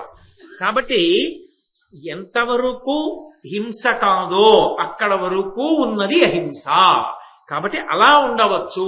ఇప్పుడు నేను పుట్టినది ఆ కులం అయినప్పుడు నా వ్యాపారం అదే. నా వ్యాపారం అదే అయినప్పుడు వాడు చంపి తెచ్చిన దాన్ని కొని నేను అమ్ముతాను తినేవాడికి. నేను హింస చేశానంటే ఏంటే? నీకు అసలు వేదంలో హింస అన్న మాటకు అర్థం తెలియలేదు. నీకు తెలిస్తే నువ్వు ఇలా మాట్లాడవు. కాబట్టి అహింస అన్న మాటకి అర్థాన్ని జాగ్రత్తగా అర్థం చేసుకో. తర్వాత నీకు నేను ఒక విషయాన్ని చెప్తాను, బాగా గమనించు కౌశిక. నీతివంతులు ధర్మనిరతులు దక్షులు మగవారు చేయు కార్యములు కొన్ని సిద్ధి పొందవు. దుష్టచిత్తులు క్రూరులై చేయ కొన్ని విశేష సిద్ధి పొందు. ఊరక ఉండంగా ఒందు కొందరు విపులర్థార్థములు, కొందరు ఆయాసపడియు నిష్ఫలారంభులై నిలుతురు. కొందరు పేదవారికి ప్రజ పెళ్ళు ఒడము. అర్థవంతులు కొందరికి అధిక దానములు ధర్మములు సువ్రతములు చేయ ప్రజలు పుట్టరు. వినుమిట్టి భంగి సొమ్ము కర్మఫలమాత్మతంత్రంబు కాకయుండు. నువ్వు ఇలా ఎందుకు పుట్టావు, మాంసమే ఎందుకు అమ్ముతున్నావు అంటావేమో. నేను నీకొకటి చెప్పనా? చేసుకున్న కర్మ పోదు, శరీరం పోతుంది. ఆ శరీరంతో చేసిన కర్మ ఫలితం మాత్రం జీవుణ్ణి వెంబడించి వస్తుంది. కర్మఫలం ఎలా ఉంటుంది అంటావేమో. నేను నీకు చెప్తాను చూడు. కొంతమంది నీతి కలిగిన వాళ్ళు, ధర్మనిరతలు, దక్షత కలిగినటువంటి వారు కొన్ని కార్యాలు చేస్తారు, కానీ ఆ కార్యాలు సిద్ధి పొందవు. ఏమనుకోవాలి? గత జన్మలో చేసిన పాపం ఇంకా ఉండిపోయింది, ఆ కార్యం సిద్ధించలేదు, వాడు అనుకున్న పని జరగలేదని చెప్పవలసి ఉంటుంది. కొంతమంది దుష్టచిత్తులు క్రూరులు అయినటువంటి వాళ్ళు చేస్తున్న కార్యక్రమాలు వెంటనే సిద్ధి పొందుతాయి. ఏమనవలసి ఉంటుంది? వాడికి గత జన్మ పుణ్యం ఏదో ఇప్పుడు ఫలించిందని చెప్పవలసి ఉంటుంది. కాబట్టి చేసిన కర్మ ఫలిస్తోందా లేదా? అలాగే కొంతమందిని చూడు, కొందరు ఏ ప్రయత్నం చేయరు, వచ్చి పడిపోతూ ఉంటుంది డబ్బు. కొందరు రోజల్లా పరిగెడతారు, రూపాయి కలిసిరారు. ఇంకా కొంతమంది కడుపేదవారు, ఒక్కడికి అన్నం పెట్టలేరు. 3 కాన్పుల్లో ముగ్గురు పిల్లలు తప్ప తమ్మండుగురు పుడతారు. వాడికి కోట్లకి పడగలెత్తిన వాడికి ఒక్కడు సంతానం ఉన్నాడు. ఏమని చెప్పాలి? వీడు 10 మందికి అన్నం పెట్టగలడు, ఒక్క కొడుకు లేడు. వాడు 3 పిల్లలు 2 పిల్లలు చాలు అనుకున్నాడు. ఏకంగా వాడికి ఒక్కొక్క గర్భానికి 3 చొప్పున పుట్టేశారు. 2 గర్భాలకి 6 పుట్టాడు. వాడు అన్నం పెట్టలేడు. వాళ్ళు ఏడుస్తున్నారు అన్నం కోసం. ఏమని చెప్పవలసి ఉంటుంది? డబ్బున్న వాడికి బిడ్డలు లేకపోవడం ఏంటి, డబ్బులు లేని వాడికి అధిక సంతానం ఏంటి? కాబట్టి ఇట్టి భంగి సొమ్ము కర్మఫలమాత్మతంత్రంబుగాకయుండు. కర్మఫలం లేదంటామే, అడుగడుగునా కనబడుతోంది. నువ్వు చేసిన కర్మ నీ అనుభవాలకు వస్తోంది అన్న విశేషం. అయినప్పుడు నేను గత జన్మలలో చేసిన కర్మ ఏదో ఉంది, ఆ కర్మ కారణంగా ఇప్పుడు నేను ఇలా పుట్టాను. ఇలా పుట్టి మాంసం అమ్ముతున్నాను. మాంసం అమ్మినంత మాత్రం చేత నేనేం తక్కువైపోలేదు. నాకు ఏది ధర్మమో ఆ ధర్మాన్ని నేను పట్టుకున్నాను. కాబట్టి నీ మనసులో ఉన్న మాట కూడా నీ చెప్పగలిగాను. మహాపతి వ్రత నా దగ్గరికి పంపి నీ పండానా లేదా? ఎవడి ధర్మం వాడు పట్టుకుంటే చాలాయా. ధర్మం విడిచిపెడితే ప్రమాదం, ధర్మం పట్టుకోవడం వల్ల దోషమేం లేదు.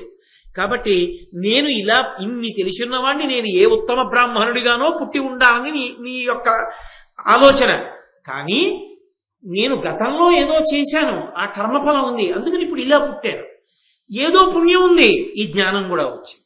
కాబట్టి రెండు ఉన్నాయి. పురుషుడు కర్మాధీనతనరుగక తన వశమయనిన ఆపదలు రుజల్ మరణంబును విని ఏమియు బొరయక ఉండంగా బ్రతుకు పోలది చెప్పుమా. ఏమయ్యా, కర్మ ఫలితం లేదండి, గతంలో చేసుకున్న కర్మ అనుభవించడానికి ఏమీ లేదు, ఇవన్నీ ఉత్తి మాటలు అంటావా? కొంతమంది రోగాలతో ఎందుకు బాధపడుతున్నారు? అన్నీ ఉంటాయి, కానీ రోగంతో బాధపడుతుంటాడు. బాధ అన్నది ఉందా లేదా వాడికి? అసలు వాడు బయట బాధపడడానికి వాడికి ఏమీ లేదు, అన్నీ సంతోషదాయకమే వాడికి. పిల్లలు వృద్ధిలోకి వచ్చేశారు, కావలసినంత డబ్బు ఉంది, అనుకూలవతి అయిన భార్య, ఎంతో సంతోషంగా గౌరవించేటటువంటి బిడ్డలు, బయట కావలసినంత ఖ్యాతి. కానీ వాడు మధుమేహంతో ఏడుస్తున్నాడు, రోగం ఉంది. ఎందుకు వచ్చింది మరి రోగం అంటే? గత జన్మలలో చేసుకున్న పాపం ఉంది, అది దుఃఖంగా ఉంది. పుణ్యం ఉంది, సుఖరూపంలో. లేదంటానే కర్మయందు దోషం, చేసుకున్న కర్మ వెంబడించకపోతే రోగాలు ఎందుకు వస్తున్నాయి లోకంలో? ఆపదలు ఎందుకు వస్తున్నాయి? ఆపద అన్న మాటకు అర్థం ఏంటో తెలుసా? మీ ప్రయత్నము చేత మీరు తప్పించుకోలేని దానికి ఆపద అని పేరు. ఆపద అంటే గత జన్మలలో చేసినటువంటి తప్పు పనిని దృష్టిలో పెట్టుకుని పరమేశ్వరుడు మనం తప్పుకోవడానికి, మన బుద్ధితో నిర్ణయం చేసుకోవడానికి అవకాశం లేకుండా మనం ప్రమాదానికి వశమయ్యేటట్టుగా చేసి దుఃఖపడేటట్టుగా చేసినటువంటి సంఘటనకు ప్రమాదము, ఆపద అని పేరు. నేను మీకు ఒక ఉదాహరణ చెప్పాలంటే, నేను ఇలా వెళ్ళిపోతుంటే ఆపద అంటే నిజంగా నేను యథార్థంగా జరిగిన సంఘటన చెప్తున్నాను. నేను ఇలా వెళ్ళిపోతున్నాను, ఒకసారి ఏదో పాడుపడిపోయిన స్థలంలా ఉంది, దానికి గోడ కట్టుంది, అది ఎవరో కొనుక్కుని ఇల్లు కట్టుకుందని ఆ గోడ బదలు కొట్టారు, సామాన్ లోపలికి తీసుకెళ్ళడానికి, ఇసుక అవిని. అందులో ఆవులు ఉన్నాయి గడ్డి మేస్తూ, ఎప్పటి నుంచో వాటికి అలవాట్లా ఉంది. అకస్మాత్తుగా ఎవడో లోపల వాటిని తరివేడు, అవి ఒక్కసారి బయటికి పరిగెత్తుకొచ్చాయి. నేను ఎడం పక్కన వెళ్తున్నాను బండి మీద, వచ్చి ఒక్కసారి మీద పడిపోయి. అప్పుడు అన్ని మీద పడిపోతే నేను ఏమైపోతాను? సహజంగా బండి మించి కింద పడిపోతాను. పడిపోతే నా కాలు విరగచ్చు, చెయ్యి విరగచ్చు, ఏమైనా తగలచ్చు. అప్పుడు నేను నా బుద్ధి చేత తప్పుకోవడానికి ఏమైనా ఉంటుందా? ఆ వచ్చి మీద పడిపోయి ఇంక నేనేం తప్పుకోను, ఏం ఉండదు. ఇలా వెళ్ళిపోతుంటే చటుక్కుని ఎట్టించి ఓ పాము వచ్చింది, ఆ చెట్టు మీద నుంచి చెట్టు తిరుగుడు పాము దూకింది, ఆపద. నా బుద్ధితో నేను తప్పుకోవడానికి ఉండదు. అప్పుడు ఎవరో తెలుసా రక్షకుడు, వీడిని మనం పడగొట్టద్దు, వీడిని ఉంచవచ్చు అని మళ్ళీ భయం వరకే ఆప్ చేసి అన్ని మీద పడిపోతే కింద పడిపోయి 3 నెలలు హాస్పిటల్లో ఉండి కట్టుకు తిరగకుండా చేయగలిగిన వాడు కూడా పరమేశ్వరుడు. ఇన్ని మీదకొచ్చే అదేంటో నేను పడిపోకుండా ఎలా ఉండగలిగాను అనుకునేటప్పటికి ఆవులన్నీ వెళ్ళిపోయి అనుకోండి. ఈశ్వరుడు అనమాట నిన్ను కాపాడినవాడు.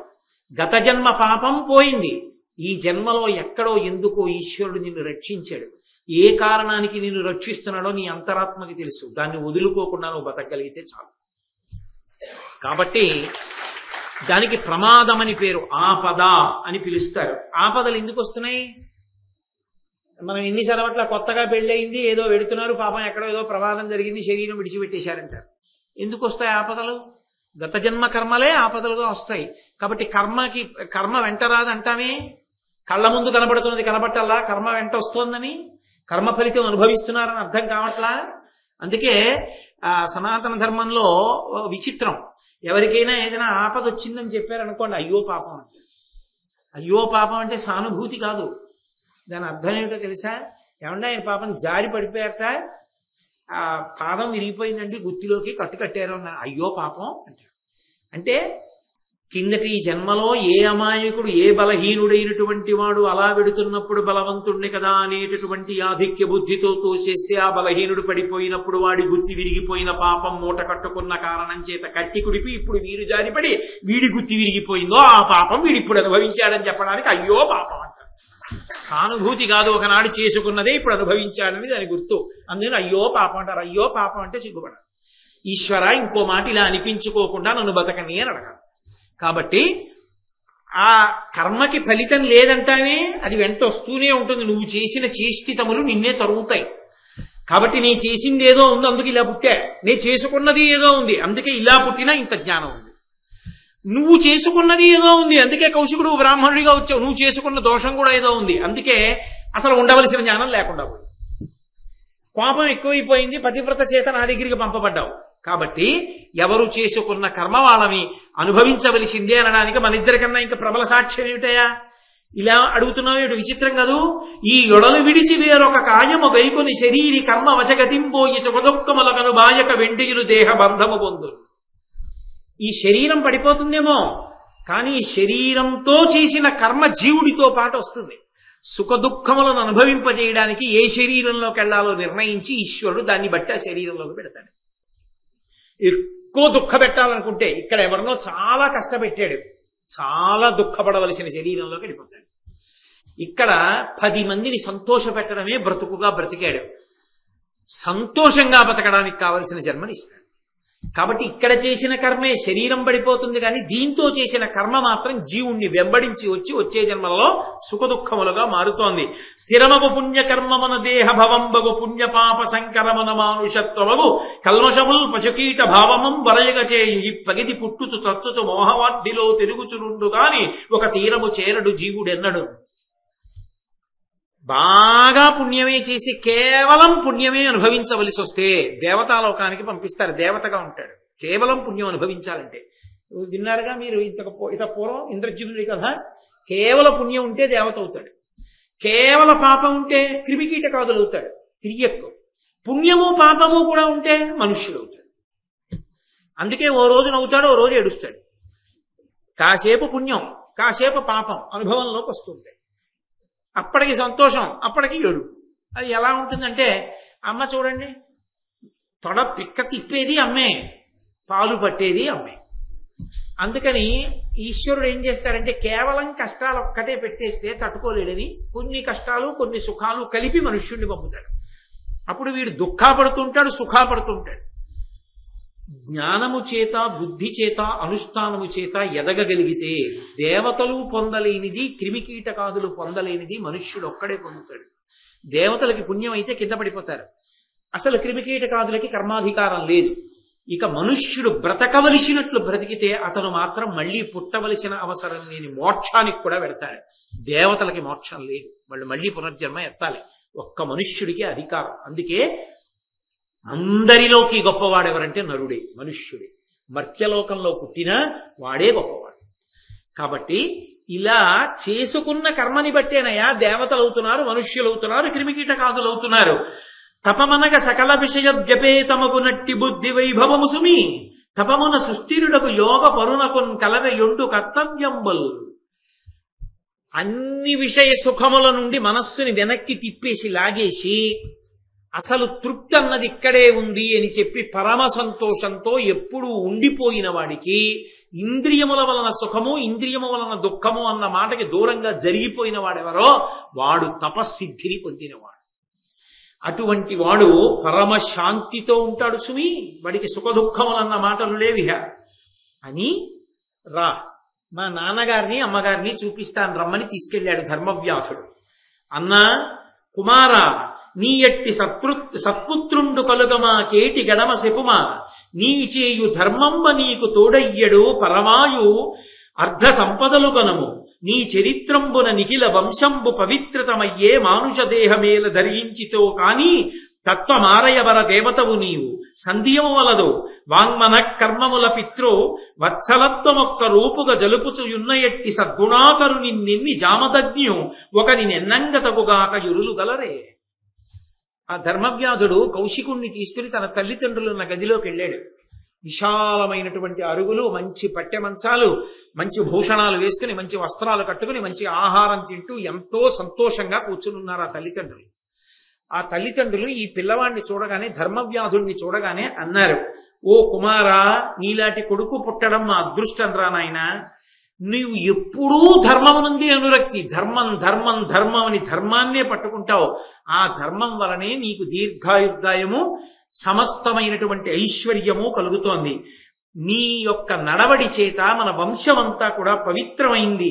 అసలు నిజం చెప్పాలంటే పరదేవతానుగ్రహంతో నువ్వు మానుష్య రూపంతో వచ్చినటువంటి వాడివి, ఇందులో ఏమీ సందేహం లేదు. మనస్సు, వాక్కు, కర్మ ఈ మూడింటితోటి తల్లిదండ్రుల్ని గౌరవించడము అన్న మాటకి ఎవరినైనా చెప్పవలసి వస్తే ముందు నిన్ను చెప్పి తర్వాత పరశురాముణ్ణి చెప్పాలి. పరశురాముణ్ణి చెప్పి నిన్ను కాదు. పరశురాముడు జమదగ్ని మాట విని తల్లిని చంపాడు. ధర్మం కోసం పరశురాముడు నిలబడ్డాడని చెప్పవలసి వస్తే పరశురాముడి కన్నా నువ్వే గొప్పవాడి. ముందు నిన్ను చెప్పి ఆయన్ని చెప్పాలి. అటువంటి వాడివిరా తండ్రి, నిన్ను కొడుకుగా పొందడం మా అదృష్టమని ఆ తల్లిదండ్రులు మురిసిపోతున్నారు. విన్నాడు కౌశికుడు. ధర్మవ్యాధుడు చెప్పాడు, జననుతా వీరునా జననియో జనకుండు చూవే వీరలకు శుశ్రూష చేసి ఇట్టి పరిజ్ఞానమేను ప్రాపించితి అమరుల పూజింతురద్ధి నెల్లవారును ఒండు దైవంబుల నిరుగా ఈ వృద్ధుల నా పాలి వేల్పులనక కమనీయ ఫలపుష్ప గంధ భూషణ వస్త్రములు మనోహర భక్ష్య భోజ్యములను వీరికెప్పుడు నివేదింతు వేట్క పుత్ర దార సహితుండనై నియతముగ సేవ యాచరింతును వేదముల్ యజ్ఞముల్ వ్రతంబులు వీరనాకను తలపు దృఢము. ఓయ్ కౌశికుడా, చూడు, వీళ్ళిద్దరూ నా తల్లిదండ్రులు. నేను ఎప్పుడూ వీళ్ళ శుశ్రూష చేస్తూ ఉంటాను, వీళ్ళ ఆజ్ఞ పాటిస్తూ ఉంటాను. అందరూ దేవతల్ని పూజిస్తారు. నా దృష్టిలో ఈ తల్లిదండ్రుల కన్నా కూడా దేవతలు ఇక లోకంలో లేరు. తల్లి తండ్రియే దేవతలు. అందుకే నేను పూజ చేయడం కాదు, నేను గుడికెడితే నా భార్యా పిల్లలతో వెళ్ళినట్టు తల్లిదండ్రుల సేవ చేసేటప్పుడు నేను నా భార్యా బిడ్డలతో కలిపి చేస్తూ ఉంటాను. అంతకన్నా దేవతా సేవ లేదు అని చేస్తూ ఉంటాను. వాళ్ళకే కమనీయమైనటువంటి ఫలములు, పుష్పములు, మంచి మంచి పదార్థములు అన్నీ తీసుకొచ్చి ఇస్తాను. చందనం తీసి వాళ్ళకే అలదుతాను. అలా నాకు యజ్ఞమన్నా యాగమన్నా ఏదన్నా అంతే. నేను ఆ తల్లిదండ్రుల సేవే చేస్తాను. తల్లిదండ్రుల సేవ చేసిన కారణం చేతనే ఇవాళ నేను ఇంత గొప్ప విషయాన్ని తెలుసుకోగలిగాను. ఇన్ని విషయాలు నాకు ఎరుకలోకి రావడానికి కారణం కేవలము తల్లిదండ్రుల సేవ. బాగా జ్ఞాపకం పెట్టుకో కౌశికుడా, ఈ లోకంలో 5గురిని పూజించడం మర్చిపోకూడదు. ఈ 5గురు ఎప్పుడూ పూజింపబడాలి. జనని, జనకుడు, సద్గురుడు, అనలుడు, ఆత్మ అనగా ఈ వేవురును ఏ గృహస్థు చేత సుగతి వాంఛ ప్రసాదితులగుదురట్టి వాడే సూర్య ధర్మాత్ముండు వసుధ మీద. తల్లి, తండ్రి, గురువు, అగ్ని, ఆత్మ ఈ 5గురిని ఎప్పుడూ పూజ చెయ్యాలి. ఈ 5గురిని పూజ చేసిన వాడెవరున్నాడో వాడే గృహస్థు అని పెంచుకుంటాడు. కాబట్టి నాకు తెలిసున్న ధర్మం నేను తల్లిదండ్రులను అలా పూజిస్తాను. అందుకే పెళ్లి కొడుక్కి స్నాతకం చేసేటప్పుడు చెప్తారు, మాతృదేవోభవ, పితృదేవోభవ, ఆచార్య దేవోభవ, అతిథి దేవోభవ. ఇవి చెప్పి గృహస్థాశ్రమంలోకి పంపిస్తారు. తల్లిదండ్రుల కన్నా పూజనీయులు లోకంలో ఎప్పుడూ ఎక్కడా ఉండరు. అంతటి పూజనీయులు తల్లిదండ్రులు. కాబట్టి నీకు సరి అయిన జ్ఞానము కలగకపోవడానికి కౌశిక, నీకు ముందు కోపం రావడం, తర్వాత పశ్చాత్తాపడుతూ ఉండడం, ఇలాంటివి కలగడానికి కారణం ఏమిటో చెప్పమంటావా? ఇప్పుడు చెప్తున్నాను, శ్రద్ధగా విను. ఎంతయు వృద్ధులై తమకు నీ ఒకరుండ తప్పగాన అత్యంత ముదంబునన్ బ్రతుకు తల్లిని తండ్రిని నుజ్జగించి నిశ్చిందుండవై సదాధ్యాయన శీలత వారియనుజ్ఞలేక ఏకాంతమ ఎమ్మెయిన్ వెడలి తక్కట నీవు గరంబు క్రూరతన్. నీ తల్లిదండ్రులకి నువ్వు ఒక్కడివే కొడుకువి. నీ తల్లి తండ్రి వాళ్ళ ప్రేమంతా నీ మీద పెట్టుకున్నారు. నువ్వు వాళ్ళిద్దరినీ విడిచిపెట్టేసి నువ్వు తపస్సు చేస్తున్నానన్న పేరుతో చెట్టు కింద కూర్చుని అమ్మాయిని చేసుకుంటూ జపం చేసుకుంటూ కూర్చున్నావు. వాళ్ళిద్దరూ నీ కోసం ఏడిచి ఏడిచి ఏడిచి ఏడిచి చిట్ట చివరికి ఏమైపోయారో తెలుసా? నీక వగచి వగచి నిర్భిన్న హృదయులై విగత చక్షులైరి వినవే వారలరిగి ఇంకనైనా ఆ ముదుసళ్ళ ఉగ్ర శోకవహ్ని నర్పవయ్యా. ఏడిచి ఏడిచి ఏడిచి నీ తల్లిదండ్రులిద్దరికీ కళ్ళు పోయి వాళ్ళు వస్తువుల్ని చూడలేక ఇంకా ఏడుస్తూనే ఉన్నారు నీకోసం.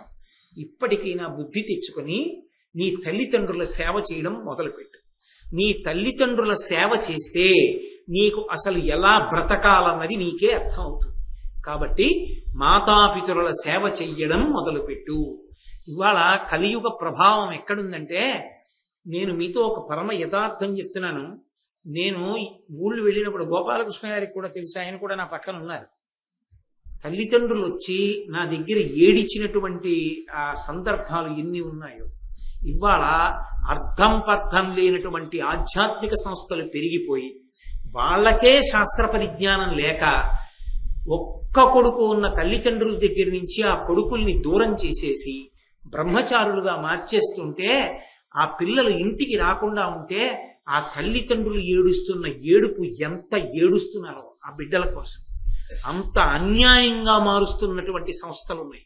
మొట్టమొదట వాళ్ళు భారతం చదువుకుని వాళ్ళు నేర్చుకోవాలి. తల్లిదండ్రుల్ని బాధ పెట్టి పిల్లల్ని అలా మార్చకూడదు అన్న విషయాన్ని. కాబట్టి నీ తల్లిదండ్రులను ఉద్ధరించవయా, ముందు వాళ్ళు చెప్పిన మాట విను, వెళ్ళి వాళ్ళ సేవ చెయ్యి, తర్వాత జపం చేద్దు కానివి, తర్వాత తపస్సు చేద్దు కానివి. వాళ్ళని వదిలిపెట్టేసి వాళ్ళు గాలికుండి కళ్ళు పోయి వాళ్ళు ఏడుస్తుంటే నువ్వు చెట్టు కింద కూర్చుని జపం చేస్తే తపస్సు చేస్తే వృద్ధిలోకి వచ్చాను అనుకుంటున్నావా?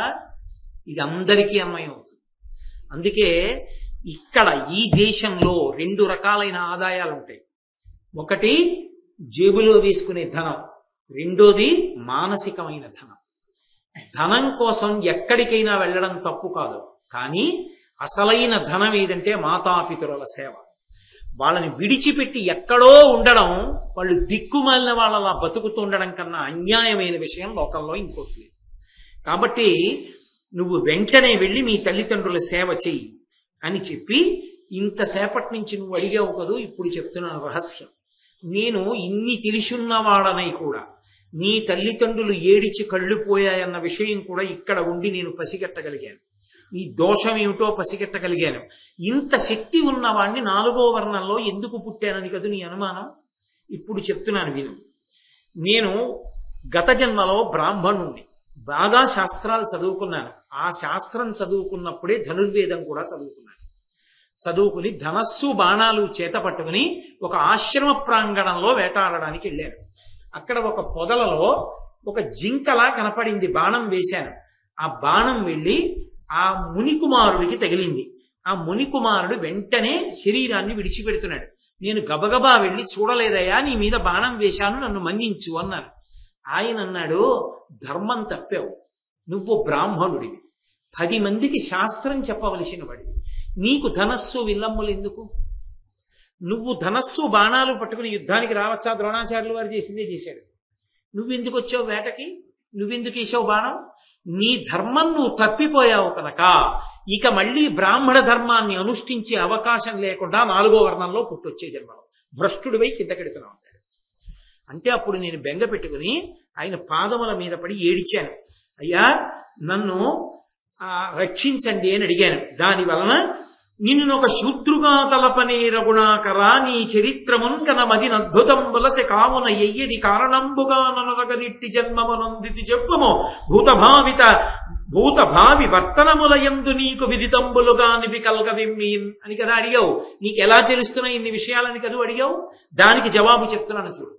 నేను బ్రాహ్మణుడిగా ఉండి 4వ వర్ణంలోకి వచ్చేసిన ఈ జన్మలో మునికుమారుడి శాపం వలన నేను అదే మునికుమారుడి పాదాల మీద పడి శాప విమోచనాన్ని అడిగాను. అదృష్టం ఏమిటంటే ఆ మునికుమారుడు బతికాడు. ఆయన అప్పటికి మాత్రం ప్రాణ సంకటంలో ఉండి నేను ఏడిచానని బ్రాహ్మణ కోపం వెంటనే పోవాలి. కాబట్టి ఆయన వెంటనే నాకు శాప విమోచనాన్ని ఇచ్చాడు. ఎరగక తప్పు చేసితి సహింపగదే కడు దుర్భవంబునన్ పరుపకమయ్య నావుడు కృపన్ మునినాథుడు తప్పది విధం బెరుపకులంబునందు జనించియు ధర్మములెల్ల నిమ్ముగా నిరిగెదవు తల్లిదండ్రులకు ఎంతయు ప్రీతియునట్టు భక్తితో. ఒకసారి నా నోటి వెంట వచ్చిన మాట పోదు, తప్పదు, నువ్వు 4వ వర్ణంలో పుడతావు వచ్చే జన్మలో. కానీ నువ్వు ఇంత ఏడుస్తున్నావు, తప్పు తెలుసుకున్నావు, అందుకే నీకు ఒక వరం కూడా ఇస్తున్నాను. వచ్చే జన్మలో నువ్వు 4వ వర్ణంలో పుట్టినప్పటికీ ఏ వర్ణంలో వాళ్ళు ఏ ధర్మం ఆచరించాలో బాగా తెలుసుకుని నీ వర్ణానికి సంబంధించిన ధర్మాన్ని నువ్వు పాటించి తల్లిదండ్రుల సేవ చేసి తత్కారణము చేత బ్రాహ్మణుల కన్నా గొప్పగా ధర్మమునందు నిష్ఠుడవై నిలబడగలుగుతావు. దాని వలన నీకు పూర్వజన్మ జ్ఞానం కూడా ఉంటుంది. పూర్వజన్మలో ఏమైందో కూడా నీకు జ్ఞాపకం ఉంటుంది. అందుకని నీకు నేను ఇలా అనుగ్రహిస్తున్నానన్నాడు. అదృష్టం, ఆ మునికుమారుడు బ్రతికాడు. కానీ నేను 4వ వర్ణంలోకి వచ్చాను. మునికుమారుడి యొక్క వరం చేత నాకు గత జన్మ జ్ఞాపకం ఉంది. అందుచేత నేను గతంలో శాస్త్రం చదువుకోవడం వల్ల, తప్పు ఒప్పుకోవడం వల్ల ఈ జన్మలో తల్లిదండ్రుల సేవ చేసి ధర్మం గురించి బాగా తెలుసుకోగలిగాను. కాబట్టి ఓ కౌశికుడా, నువ్వు కూడా నీ తప్పుని వెంటనే దిద్దుకో. బ్రహ్మచారివి, ఉత్తరక్షణం ఇంటికెళ్ళి ముందు మాతాపితరుల సేవ చేయి. చక్కగా వాళ్ళ సేవ చేసి ప్రబోధాన్ని తెలుసుకొని అప్పుడు జీవితంలో అనుష్ఠించడం నేర్చుకో. నీకు సమస్తమైన వేదముల యొక్క సారాంశాన్ని, మహర్షుల యొక్క తీర్పుని చెప్తున్నాను, గుర్తుపెట్టుకో. బ్రాహ్మణుడిగా పుట్టాను కదా అని కోపంతో బతికేద్దాం అనుకుంటున్నావేమో. బ్రాహ్మణుడిగా పుట్టడం, బ్రాహ్మణుడిగా చచ్చే వరకు నిలబెట్టుకోవడానికి. బ్రాహ్మణుడిగా పుట్టడం బ్రాహ్మణ్యాన్ని పోగొట్టుకోవడానికి కాదని గుర్తుపెట్టుకో. తీర్పు ఏం చెప్పారో పెద్దలు చెప్తున్నాను విను. పాపవర్తనుండు బ్రాహ్మణుండయ్యను నిజము శూద్రు కంటే నీచతముడు. సత్య శౌచ ధర్మశాలి శూద్రుండయ్యో అతడు సద్విజుండయ్య నిరిమునులు.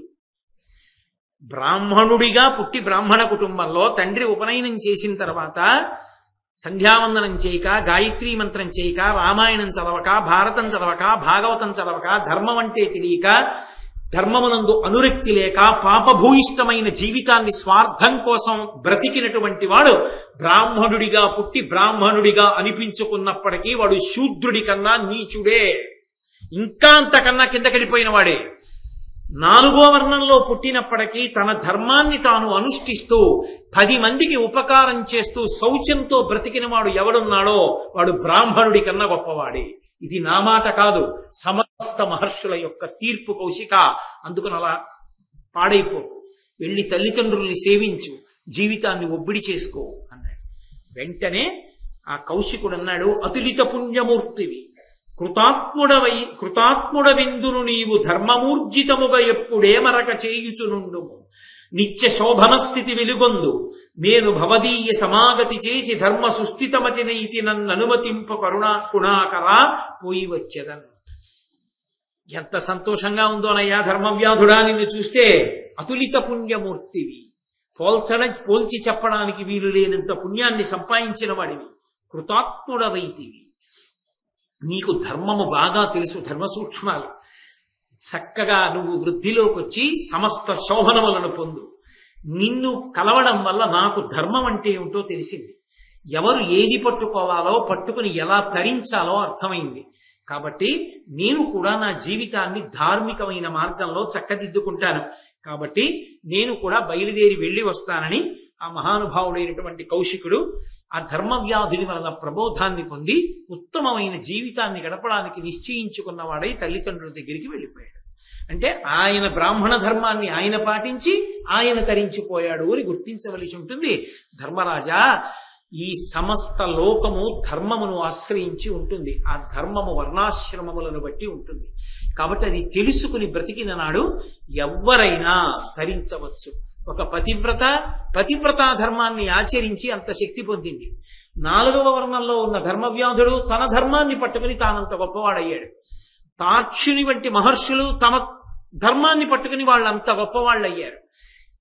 ఒక్కొక్క రాజు తాను పట్టుకోవలసిన ధర్మాన్ని పట్టుకుని తానంత గొప్పవాడయ్యాడు ఆ రాజు. కాబట్టి ఆ వైనుడన్న రాజు అంత గొప్పవాడయ్యాడు కదా అత్రి మహర్షికి దానం చేసి. కాబట్టి ఎవరు ఎలా బ్రతకాలో అలా బ్రతికితే, ఆ ధర్మాన్ని వాళ్ళు పట్టుకుంటే ఎవ్వరైనా చిట్ట చివరికి చేరేది పరమేశ్వరుణ్ణే తప్ప ఎప్పుడూ కూడా ఒకళ్ళు ఇంకొకళ్లతో పోటీలు పెట్టుకుని వీళ్ళు వాళ్ళలా వాళ్ళు వీళ్ళలా బతకాలన్న తాపత్రయాలు పెట్టుకోక్కర్లేదు. ఎవరి ధర్మాన్ని వాళ్ళు పాటిస్తే అందరూ పరమేశ్వరుణ్ణి చేరుతారు తప్ప పరమేశ్వరుడు ఎప్పుడూ కృతకంగా భేదకల్పన చేసి ఎవరిని పాడు చెయ్యాలని వ్యవస్థ నిర్మాణము చెయ్యాలని గుర్తుంచుకో అని ధర్మరాజు గారికి మహానుభావుడైనటువంటి మార్కండేయ మహర్షి ప్రబోధం చేసి, అగ్నిహోత్రుడు తపస్సు ఎందుకు చేశాడని అడిగాడు ధర్మరాజు గారు. ఎందుచేత అంటే అగ్ని సమస్త పుణ్యములకు ఆయనే కారకుడు, ఆయన్ని అశౌచం అంటదు అగ్నిహోత్రుడిని. ఏది ముట్టుకుని ఉన్నా అగ్ని పవిత్రుడే. అలా ఉండేటటువంటివి నీటికి కూడా ఇంకా అప్పుడప్పుడు అపవిత్రమైన వస్తువుని పట్టి ఉంటే అపవిత్రంగా ఉందంట. అవి ఆ మైల నీళ్లు వస్తున్నాయి తప్పుకోండి అంటారేమో. ఏదో ఏ మృత శౌచం ఉన్నటువంటి గృహంలో బట్టనో పిడిస్తే కొంచెం దూరంగా పెడతారేమో ఒకవేళ. కానీ అగ్నిహోత్రానికి అలా లేదు. శవాన్ని కాలుస్తున్నా అగ్ని పవిత్రమే. శవాగ్ని ఉండదు, శవాన్ని కాలుస్తున్న అగ్నిహోత్రం పవిత్రంగా ఉంటుంది. అటువంటి అగ్ని తపస్సు ఎందుకు చేశాడు అని అడిగారు. అగ్నిహోత్రుడికి దేవతలకి హోమద్రవ్యాలు పట్టుకెళ్ళి ఇచ్చి హవిస్సులు ఇచ్చి ఇచ్చి ఇచ్చి ఇచ్చి ఆయనకి ఒకానొక కాలంలో విసిగెత్తిపోయింది. ఎన్నాళ్ళు చేయని పని, అందరూ హోమం చేస్తుంటారు, స్వాహ అంటుంటారు, ఎవరి పేరు చెప్తే వాళ్ళకి పట్టుకెళ్ళి ఇస్తూ ఉండాలి దేవతలకి. కాదు, నేను హాయిగా ప్రశాంతంగా తపస్సు చేసుకుంటానన్నాడు అని ఆయన అకస్మాత్తుగా ఎవరికీ కనపడకుండా అరణ్యంలోకి వెళ్ళిపోయి ఆయన కూడా తపస్సు చేసుకోవడం మొదలుపెట్టాడు. ఆ తపస్సులో మనశ్శాంతిని పొందాడు. ఆ తపస్సులో శరీరం అంతా బాగా శిథిలమైపోయింది, చిక్కిపోయాడు. అలా చిక్కిపోయిన తర్వాత ఆయనకి ఒకానొక నాడు ఆలోచన వచ్చింది. చాలా కాలం అయిపోయింది అప్పటికి. అలుకబియింతొలంగి విపినంతర భూమికి వచ్చి ఇట్లునే వెలుగకయున్నచో భువన వృత్తము సర్వము నిల్చినన్ జలరుహసూతి వేరొకని జయ్యన నగ్ని పదంబునందుతా నిలుపకయున్నే నేనిచట నిల్చుట పోలదు పోయదన్ వెసన్. నేను అగ్నిహోత్రుణ్ణి, సమస్త లోకాలు నా మీద ఆధారపడతాయి కదా. ఎవరైనా పదార్థాన్ని వండుకోవాలంటే అగ్నిలో వండుతారు. పితృదేవతలకి కవ్యాన్ని పంపించాలి అంటే అగ్నిహోత్రంలోనే వేలుస్తారు. అలాగే దేవతలకి ఏదైనా పదార్థాన్ని పంపాలి అంటే హవ్యాన్ని అగ్నిహోత్రంలోనే వేలుస్తారు. అటువంటిది నేను ఇక్కడ ఉండిపోతే లోకమంతా కష్టాల పాలైపోతుంది, ధర్మం నిలబెట్టడం కష్టం అవుతుంది. అయినా నేను ఇలా అడవికి వెళ్ళిపోతే బ్రహ్మగారు ఊరుకుంటారా? ఆయన ఈ పాటికి అగ్నిహోత్రుడిగా పదవిలో వేరొకరిని నియామకం చేసి ఉంటాడు. ఏం జరుగుతోందో చూద్దామని బయలుదేరి వచ్చాడు. ఆయన వచ్చేటప్పటికి బ్రహ్మగారు చూశాడు. అగ్ని కనపడకుండా వెళ్ళిపోయాడు అరణ్యంలో తపస్సు చేసుకోవడానికి. ఆయనకి తెలియదు సృష్టికర్త కాబట్టి అంగిరస మహర్షిని తీసుకొచ్చి అగ్నిహోత్ర పదవి యందు కూర్చోబెట్టారు. కూర్చోబెడితే దిక్పాలకులు కదూ, వాళ్ళందరూ ఆగ్నేయ దిక్కుకి పరిపాలకుడు. అంగిరసుడు అగ్నిహోత్రుడిగా ఉన్నాడు, విశేషమైన తేజస్సుతో వెలుగొందుతున్నాడు. 3 లోకాలు ఆయన్ని కీర్తిస్తున్నాయి. వచ్చాడు అంతకుముందు పదవిలో ఉన్న అగ్ని వచ్చి చూశాడు, చూసి తొలగిపోతున్నాడు, వెళ్ళిపోతున్నాడు. ఈయన పిలిచాడు అంగిరసుడు, గబగబా వెళ్ళి రండి ఏం అలా వెళ్ళిపోతున్నారు నన్ను చూశాన్నాడు. నేను తప్పు చేశాను, తపస్సు చేసుకోవాలని కోరిక పుట్టి ఎవరికీ చెప్పకుండా దేవతలకి ఎన్నాళ్లు పట్టుకెడతాను హవిస్సు అని అలక పొంది వెళ్ళిపోయాను. బ్రహ్మగారు నిన్ను పదవిలో పెట్టేశారు. ఇప్పుడు నువ్వు అందరి చేత కీర్తింపబడుతున్నావు, నువ్వే అర్హుడివి, నువ్వు ఉండు అగ్నిహోత్రుడిగా. నేను వెళ్ళిపోతున్నానని ఆయన వెళ్ళిపోతున్నాడు. ఈయన పరుగున వచ్చాడు. వచ్చి అలా అనకండి, మీరే అగ్నిహోత్రుడు, మీరు ప్రధానమైన అగ్ని, నేను 2వ అగ్నిగా నేను ఉంటాను, మీరు మొదటి అగ్నిగా ఉండండి అన్నాడు. అంటే అగ్నిహోత్రుడు అన్నాడు, కాదు అంగిరస మహర్షి, నువ్వే మొదటి అగ్నిహోత్రుడుగా ఉండు, నేను రెండవ అగ్నిహోత్రంగా ఉంటానన్నాడు. ఆఖరికి ఇద్దరి మధ్య సంవాదం నడిచింది. అంగిరస మహర్షి అంగీకరింపజేశారు అగ్నిహోత్రుడి చేత. నువ్వు పెద్దవాడివి, మొదటి నుంచి ఉన్నవాడివి, కాబట్టి నువ్వే మొదటి అగ్ని, నేను 2వ అగ్ని అన్నాడు. కాబట్టి నన్ను కుమారుడిగా భావించు అంటే అంగిరసుణ్ణి కుమారుడిగా స్వీకరించి 2వ అగ్నిని చేశాడు, తాను మొదటి అగ్ని అయ్యాడు. మీకు ఒక అనుమానం వస్తుంది, నాకు తెలుసు. మొదటి అగ్ని ఏమిటి, 2వ అగ్ని ఏమిటి? ఒకటే కదా అగ్ని, ఇన్ని అగ్నులు ఎలా ఉంటాయండి? అలా ఉండదు కదా లోకంలో. మొదటి అగ్ని 2వ అగ్ని అన్నమాట ఎందుకు వచ్చింది? ఇది చెప్పకుండా దాటేడు కదా అని అనుమాన పడుతుంటారు, నాకు తెలుసు. అయితే ఇక్కడ మీరు కొంచెం జాగ్రత్తగా గమనిస్తే యథార్థమునకు అగ్నులు 3. అవి అంగిరస మహర్షి యొక్క వంశంగా విస్తరిల్లాయి తరువాతి కాలంలో. అవే త్రేతాగ్నులు అంటారు. 3 అగ్నులకి త్రేతాగ్నులని పేరు. అవి గార్హస్థ్యము, దక్షిణాగ్ని, ఆహవనీయము అని 3 అగ్నులు. వీటి గురించి భారతంలో వివరణ చేయలేదు ఆరణ్య పర్వంలో. నేను మీకు ఆ విషయాన్ని చెప్తే మీకు కొంత తృప్తి కలుగుతుంది అన్న భావన చేత నేను మీతో మనవి చేస్తున్నాను. అది గార్హస్థ్యాగ్ని అన్నదాన్నే ప్రజాపత్యాగ్ని అంటారు. అగ్నిహోత్రం చేయడానికి అధికారం యథార్థానికి అందరికీ ఉంటుంది. చాతుర్వర్ణములకు అగ్నిహోత్రం ఉంది. ప్రత్యేకించి బ్రాహ్మణ గృహంలో అగ్నిహోత్రం నిరంతరం ఉండాలి. అందుకే రాత్రి 1 గంటకి సుముహూర్తం అయినా కూడా అగ్నిహోత్రం చేయిస్తారు, ప్రధాన హోమం చేస్తారు రాత్రి. ఆ ప్రధాన హోమం చేసినప్పుడు అగ్ని ఎక్కడి నుంచి తేవాలంటే తండ్రి గారి అగ్నిహోత్రంలోంచి తెచ్చుకుంటాడు కొడుకు. తండ్రి గారి దగ్గర అగ్నిహోత్రం ఉంటుంది. తండ్రి గారి దగ్గర అగ్నిహోత్రం అంటే ఎప్పుడు ఇంట్లో అగ్నిశాల అని ఉంటుంది. ఆ అగ్నిశాలలో ఒక కుండ ఉంటుంది. ఆ కుండం గుండ్రంగా ఉంటుంది. ఆ గుండ్రంగా ఉన్న కుండంలో ఎప్పుడు అగ్ని రగులుతూ ఉంటుంది. దాన్ని రక్షిస్తూ ఉంటారు. భార్య కర్తవ్యం ఏమిటంటే ధర్మపత్నిది అటొచ్చి ఇటొచ్చి అటెళ్ళి ఇటొచ్చి అందులో కొంచెం ఊక వేస్తూ ఉంటారు, అది రగులుతూ ఉంటుంది. ఆ రగులుతున్నటువంటి అగ్ని ప్రాజాపత్య అగ్ని, లేకపోతే దాన్నే గార్హస్థ్య అగ్ని అంటారు. ఈ అగ్ని ఎప్పుడు నిధనం చేస్తారంటే ఏ గృహస్థు జీవితాన్ని ప్రారంభించాడో ఆ గృహస్థు శరీరం పడిపోయినప్పుడు ఈ అగ్నినే కొడుకు ముందు పట్టుకెళ్ళి అందులోనే శరీరాన్ని కాలుస్తాడు. ఇన్నాళ్ళు నిన్ను ఆరాధన చేశాడు, ఇందులోనే నిన్ను మళ్ళీ నేను కూడా హవిస్సుగా పడేస్తున్నాను మా నాన్నగారి శరీరాన్ని, ఈయన్ని దేవతలకు అప్పచెప్పేమని ఆ అగ్నిహోత్రంలో పడేస్తాడు. కాబట్టి ఆ అగ్నికి గార్హస్థ్యాగ్ని అని పేరు. దక్షిణాగ్ని అని వేరొక కుండం ఉంటుంది. ఆ కుండం అర్ధచంద్రాకారంగా దక్షిణ దిక్కున ఉంటుంది. అందులో ఈ గార్హస్థాగ్నిలోంచి అగ్నిని తీసి అందులో వేస్తారు. వేసి కొన్ని ప్రత్యేక తిథుల యందు హోమం చేస్తారు.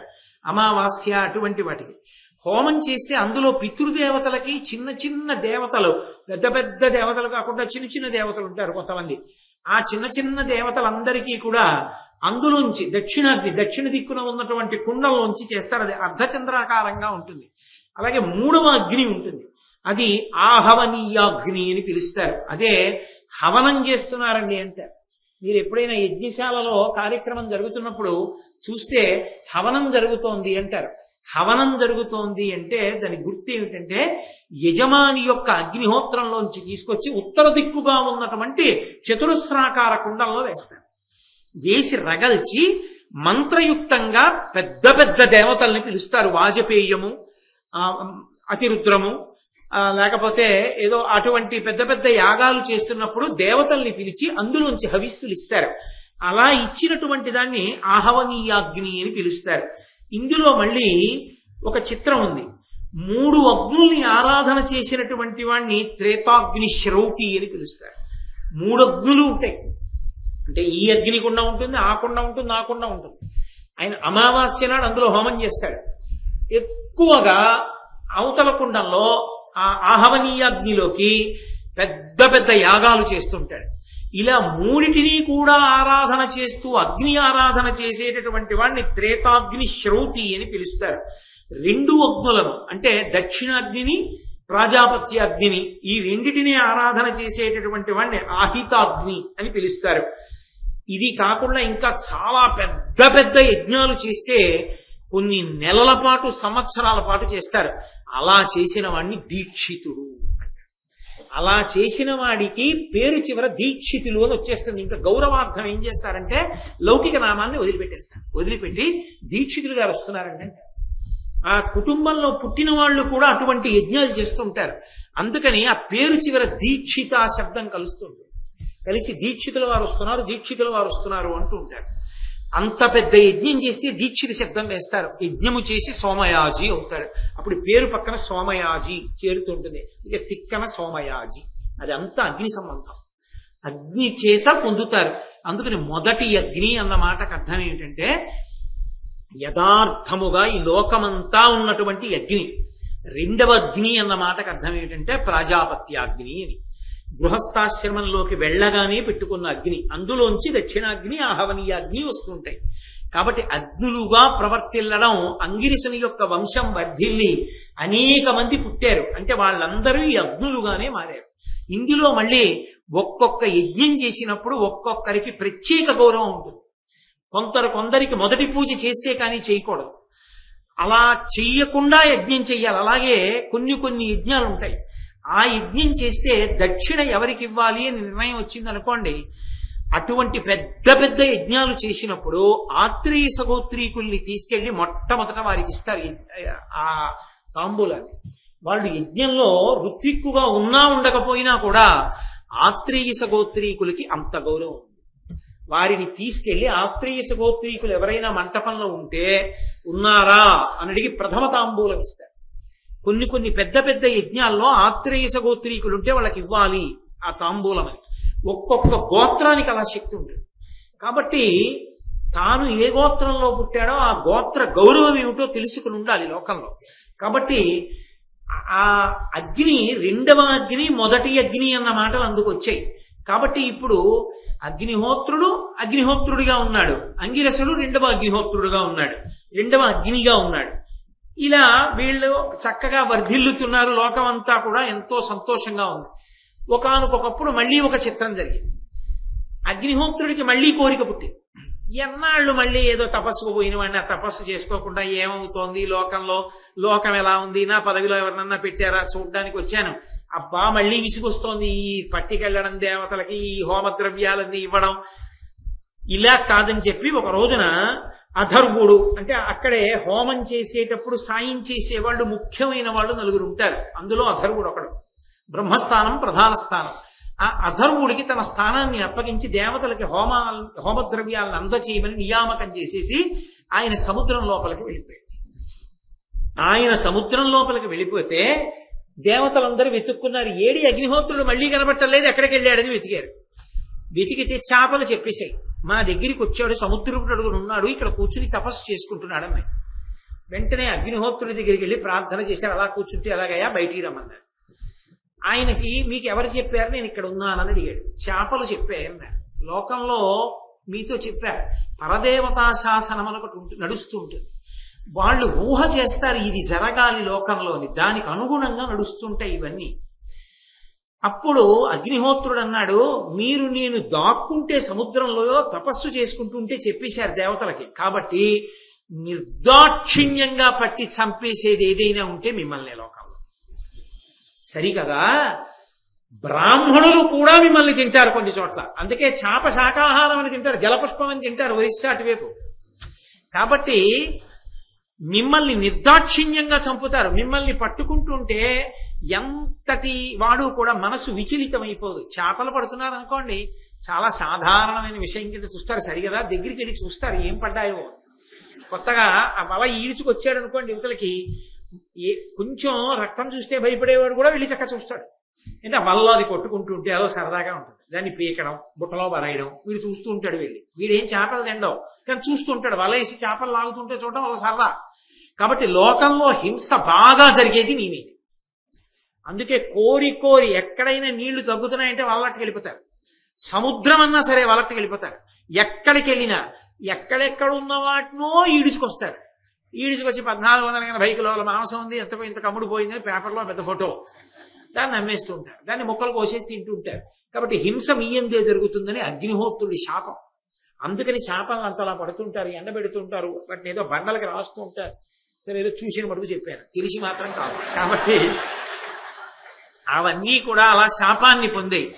శాపాన్ని పొందితే ఆయన అనుకున్నాడు, ఇలా కాదు, వీళ్ళందరూ కూడా నన్ను మళ్ళీ బలవంతం చేస్తున్నారు ఈ హోమద్రవ్యాలు తీసుకెళ్ళమని, కాబట్టి అసలు నేను ఈ శరీరాన్ని విడిచిపెట్టేస్తాను అని అగ్నిహోత్రుడు తన శరీరాన్ని విడిచిపెట్టేశాడు భూమి మీద. అయితే ఒకటి గుర్తుపెట్టుకోవాలి, వాళ్ళకు ఒక శక్తి ఉంటుంది.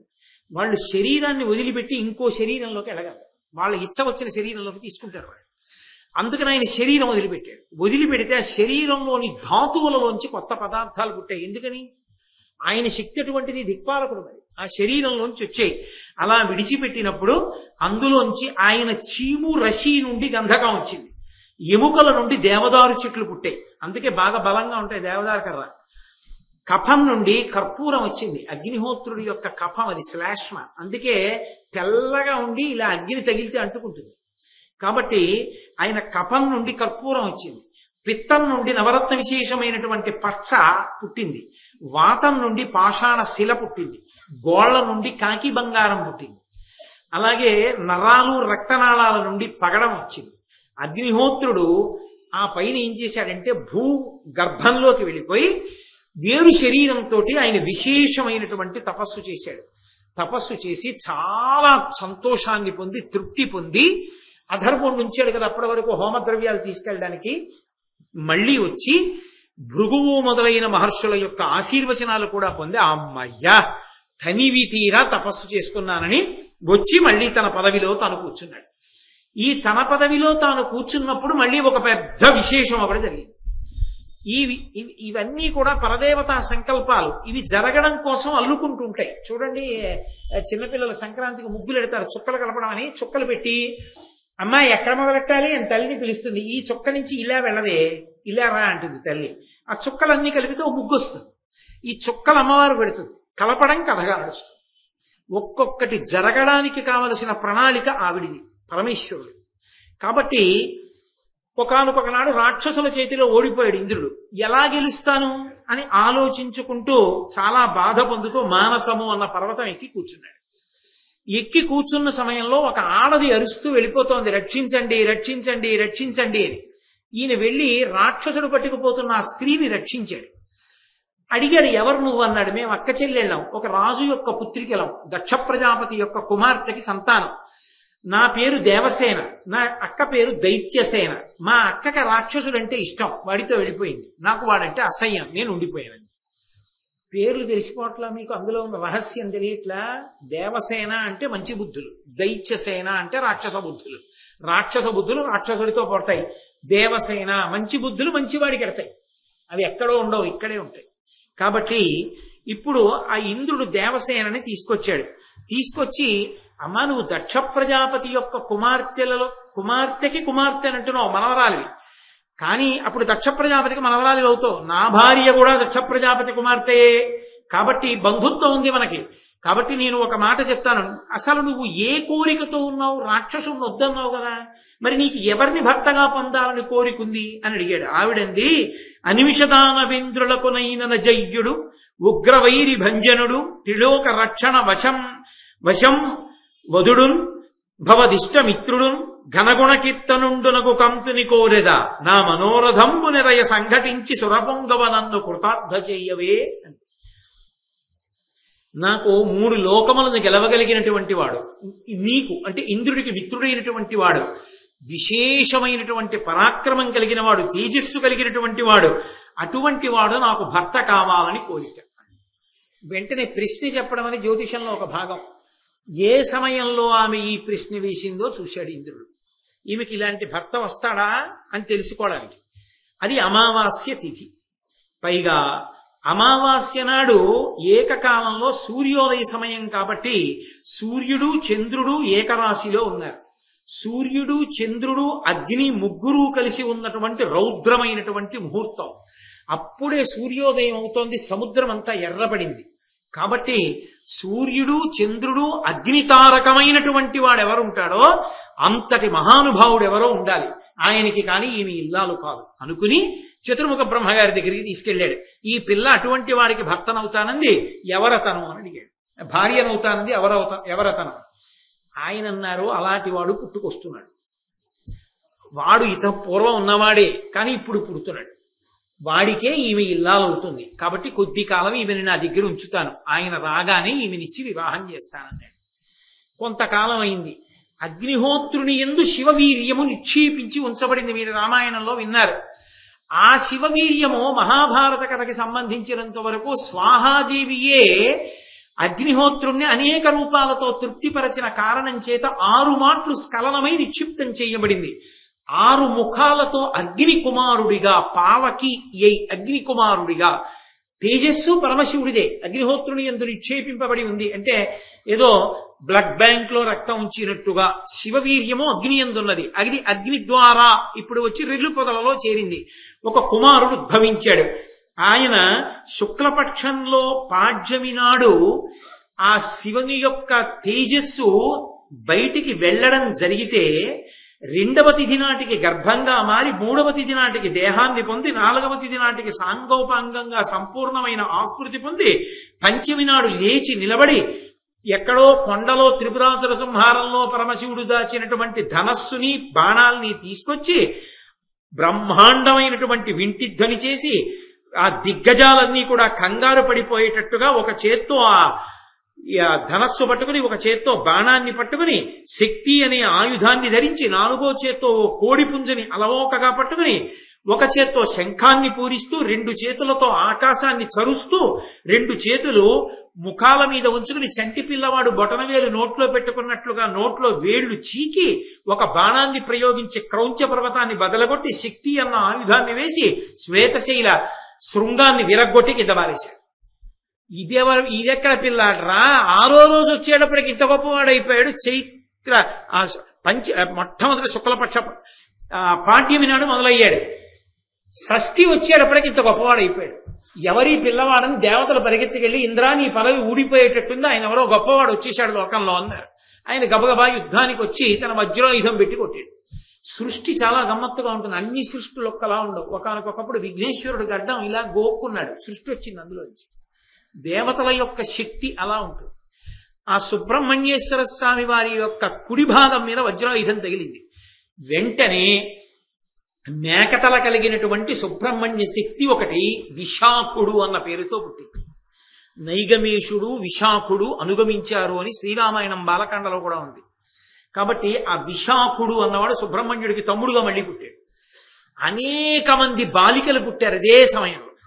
ఇంతమంది ఆడపిల్లలు ఈ విశాఖుడు సుబ్రహ్మణ్యుడి శరీరం నుంచి పుడితే తెల్లబోయాడు ఇంద్రుడు. అయ్య బాబోయ్, ఈయన శక్తి సామాన్యంగాను, వజ్రం తగిలితే ఇలా పుట్టారేంటి. ఆయనని స్తోత్రం చేశాడు. స్తోత్రం చేసి ఇంద్ర పదవి నువ్వు పుచ్చేసుకో అన్నాడు. ఆయన అన్నాడు, సుబ్రహ్మణ్య స్వామి పుట్టినవాడు. ఆయన అన్నాడు, నాకు అక్కర్లేదయ్యా, దేవసేనకి నేను అధ్యక్షం వహిస్తాను, దేవసేనాపతిని అవుతాను, నన్ను పట్టాభిషేకం చేయి, నీకు మిత్రుడిగా ఉంటాను, రాక్షస సంహారం చేస్తానన్నాడు. అని ఆయన దేవసేనకి పట్టాభిషేకం వహించి ఒక్కొక్కళ్ళకి ఒక్కొక్క కోరిక తీర్చాడు. 7 మాతృకల్ని పంపించాడు ఇంద్రుడు సుబ్రహ్మణ్యుడిని చంపమని. మొదట్లో పంపిస్తే వాళ్ళు చూడగానే ఆ పిల్లవాడిని సంతోషాన్ని పొంది పాలిచ్చారు. అందుకని వాళ్ళకి రక్షణగా సప్తమాతృల యొక్క ఉగ్రశక్తి ఒకటి జనించింది, లోహితాస్య అని. ఆ లోహితాస్య ఈ పిల్లవాడిని నిరంతరం కాపాడుతూ ఉండేది. వీళ్ళని కృత్తికల్ని, అంటే ఋషుల యొక్క భార్యలందరినీ కూడా 6గురిని కృత్తికలుగా, మాతృకులుగా స్థానం నక్షత్ర మండలంలో కల్పించాడు ఆ సుబ్రహ్మణ్యుడి. అలాగే సప్తమాతృకుల యొక్క గౌరవాన్ని నిలబెడుతూ వాళ్ళకొక విశేష శక్తినిచ్చాడు. మిమ్మల్ని ఎవరు స్మరిస్తారో, ఎవరు నమస్కరిస్తారో, మీ పేరు చెప్తారో, మీకు నైవేద్యం పెడతారో, అటువంటప్పుడు మీరు ఆ ఇంట పుట్టిన పసిపిల్లల్ని కాపాడండి. ఏ ఇంట శివభక్తి ఉండదో, ఏ ఇంట సప్తమాతృకలను స్మరించరో, ఏ ఇంట వాళ్ళకి నమస్కారం జరగదో, అటువంటి వాళ్ళని యామరపాటుతో తల్లిదండ్రులు ఉండగా చూసి ఆ పిల్లల్ని మీరు తినేయండి అన్నాడు. ఆ సప్తమాతృకలకు రక్షణగా సుబ్రహ్మణ్యుడి యొక్క శరీరంలోంచి వెర్రి ఆకలితో పుట్టి స్పృహ తప్పి పడిపోయాడు వాడు. ఆయన్ని లేవదీసి వీళ్ళకి రక్షణగా పంపించాడు. అప్పటి నుంచి అందుకే ఏ ఇంట్లోనైనా పసిపిల్లలు పుడితే మొట్టమొదట వాళ్ళకు నమస్కారం చేస్తారు సప్తమాతృకలకి. వాళ్ళకి నమస్కారం చేసినా, శివారాధన జరిగినా, శివమూర్తి ఉన్నా, శివుడికి నమస్కరించినా ఆ ఇంట సప్తమాతృకలు పిల్లల్ని రక్షిస్తారు. వాళ్ళకి ఏ ప్రమాదం రాకుండా కాపాడుతుంటారు.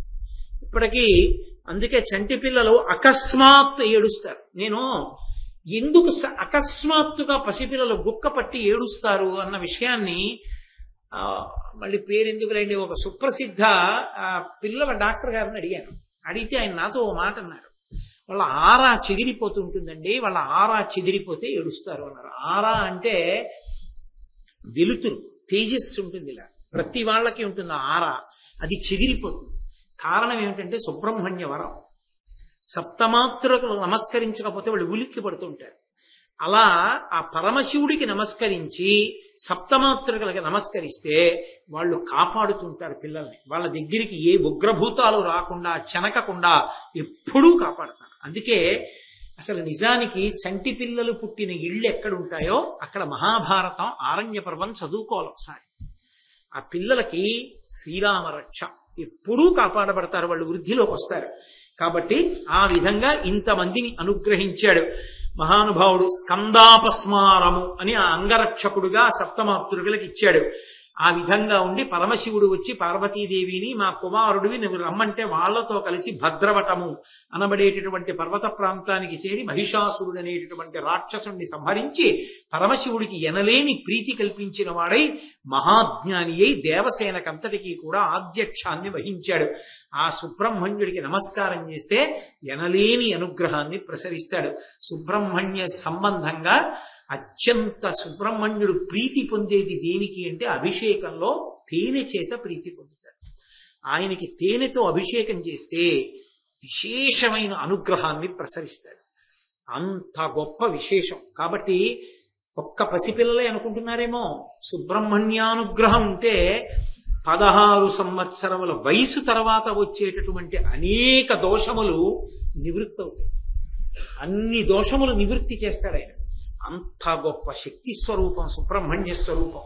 కాబట్టి మీరందరూ రామాయణం బాలకాండలో సుబ్రహ్మణ్యోత్పత్తిని చాలా విశేషంగా దాని గురించి విన్నవారే కనుక నేను కొంత సంక్షిప్తంగా దాన్ని ఇవాళ మాట్లాడడం జరిగింది. ఏదైనా ఆరణ్య పర్వంలో ఇది చాలా శక్తివంతమైనటువంటి ఘట్టం. కాబట్టి ఇంత శక్తివంతమైన ఘట్టం జరిగింది కాబట్టి నేను గోపాలకృష్ణ గారిని ఇవాళ కోరుతాను, రేపు చక్కగా అందున రేపు మంగళవారం అలా కలిసి వచ్చింది. మంగళవారం సుబ్రహ్మణ్యుడికి మంచి పట్టైనటువంటి రోజు. రేపు మంచి తేనెతో సుబ్రహ్మణ్యుడికి అభిషేకం చేసి ఆ తేనె రేపటి రోజు సాయంకాలం అందరికీ కూడా ప్రసాదంగా ఇస్తారు. ఒకవేళ అంత గొప్ప అవకాశం కాబట్టి అందులో పాలు పంచుకుందాం అనుకున్న వాళ్ళు రేపు ఉదయం 8 లోపల పిల్లలకి రక్షణ కలగాలని కోరుకునే వాళ్ళు అలాంటి వాళ్ళు ఉంటే ప్రత్యేకించి తమ వంశం వృద్ధిలోకి వచ్చింది అనే శుభవార్త విన్నవాళ్ళు తప్పకుండా తేనె పట్టుకొచ్చి ఇవ్వడం మంచిది. తమ వంశం వృద్ధిలోకి వచ్చింది అనుకున్న వాళ్ళు వచ్చిస్తే ఆ తేనెతో అభిషేకం జరుగుతుంది సుబ్రహ్మణ్యుడికి. చక్కగా ఆ తేనె అందరికీ ప్రసాదంగా కూడా ఇవ్వబడుతుంది. కాబట్టి ఆ అవకాశాన్ని కూడా మహాభారతం చెప్పినప్పుడు అందులో ఒక మంచి విశేషం ఉన్నప్పుడు దాని అనుగ్రహం 10 మంది అందుకునేటట్టు చేయడం నా కర్తవ్యం. కాబట్టి రేపు ఆ అభిషేకాన్ని నిర్వహించవలసిందిగా నేను గోపాలకృష్ణ గారిని వీరుగా ప్రార్థన చేస్తాను. రేపటి రోజున ఒక అద్భుతమైనటువంటి ఘట్టం. ఇప్పటిదాకా ధర్మరాజు గారి దగ్గరికి వచ్చిన వాళ్ళల్లో మాట్లాడని ఆవిడ ఉంది. కృష్ణుడు సత్యభామాదేవితో కలిసి వచ్చాడు. ఆవిడ నోరు విప్పలేదు. ఆవిడ రేపు మాట్లాడుతుంది. ఆవిడ మాట్లాడుతూనే ఆవిడ అనుమానం ఏమిటంటే, ఒక్క భర్త కృష్ణుణ్ణి కుంగున కట్టుకోలేకపోతున్నానా, 5గురిని ఎలా కట్టుకున్నావు? అప్పుడు ద్రౌపదీదేవి మాట్లాడుతుంది, నిజంగా సాంసారిక జీవనము, భార్యాభర్తలు, అనుబంధము, పిల్లలు, సేవకులు, ఒక కుటుంబం, ఒక స్త్రీ ఎలా నిర్వహించాలి దీని మీద మాట్లాడుతుంది ఆవిడ. అసలు నాకు అనిపిస్తుంది ద్రౌపదీదేవి చెప్పినటువంటి విషయాల్ని కొత్తగా పెళ్ళయ్యేటటువంటి పిల్లలు వినాలి. అంత అద్భుతంగా మాట్లాడుతుంది ఆవిడ. రేపటి రోజు ప్రారంభంలోనే ఆ ఘట్టం వస్తుంది. ఆ ఘట్టంతో ప్రారంభం చేసి రేపు సాయంకాలం 6:30 కృష్ణ భగవానుడు పలికించినంత మేర పలికే ప్రయత్నం చేస్తాను. మంగళాశాసన పరై వదాచార్య పురోగమై సర్వైశ్చ పూర్వైరాచార్యై తత్కృతాయాస్తు మంగళం.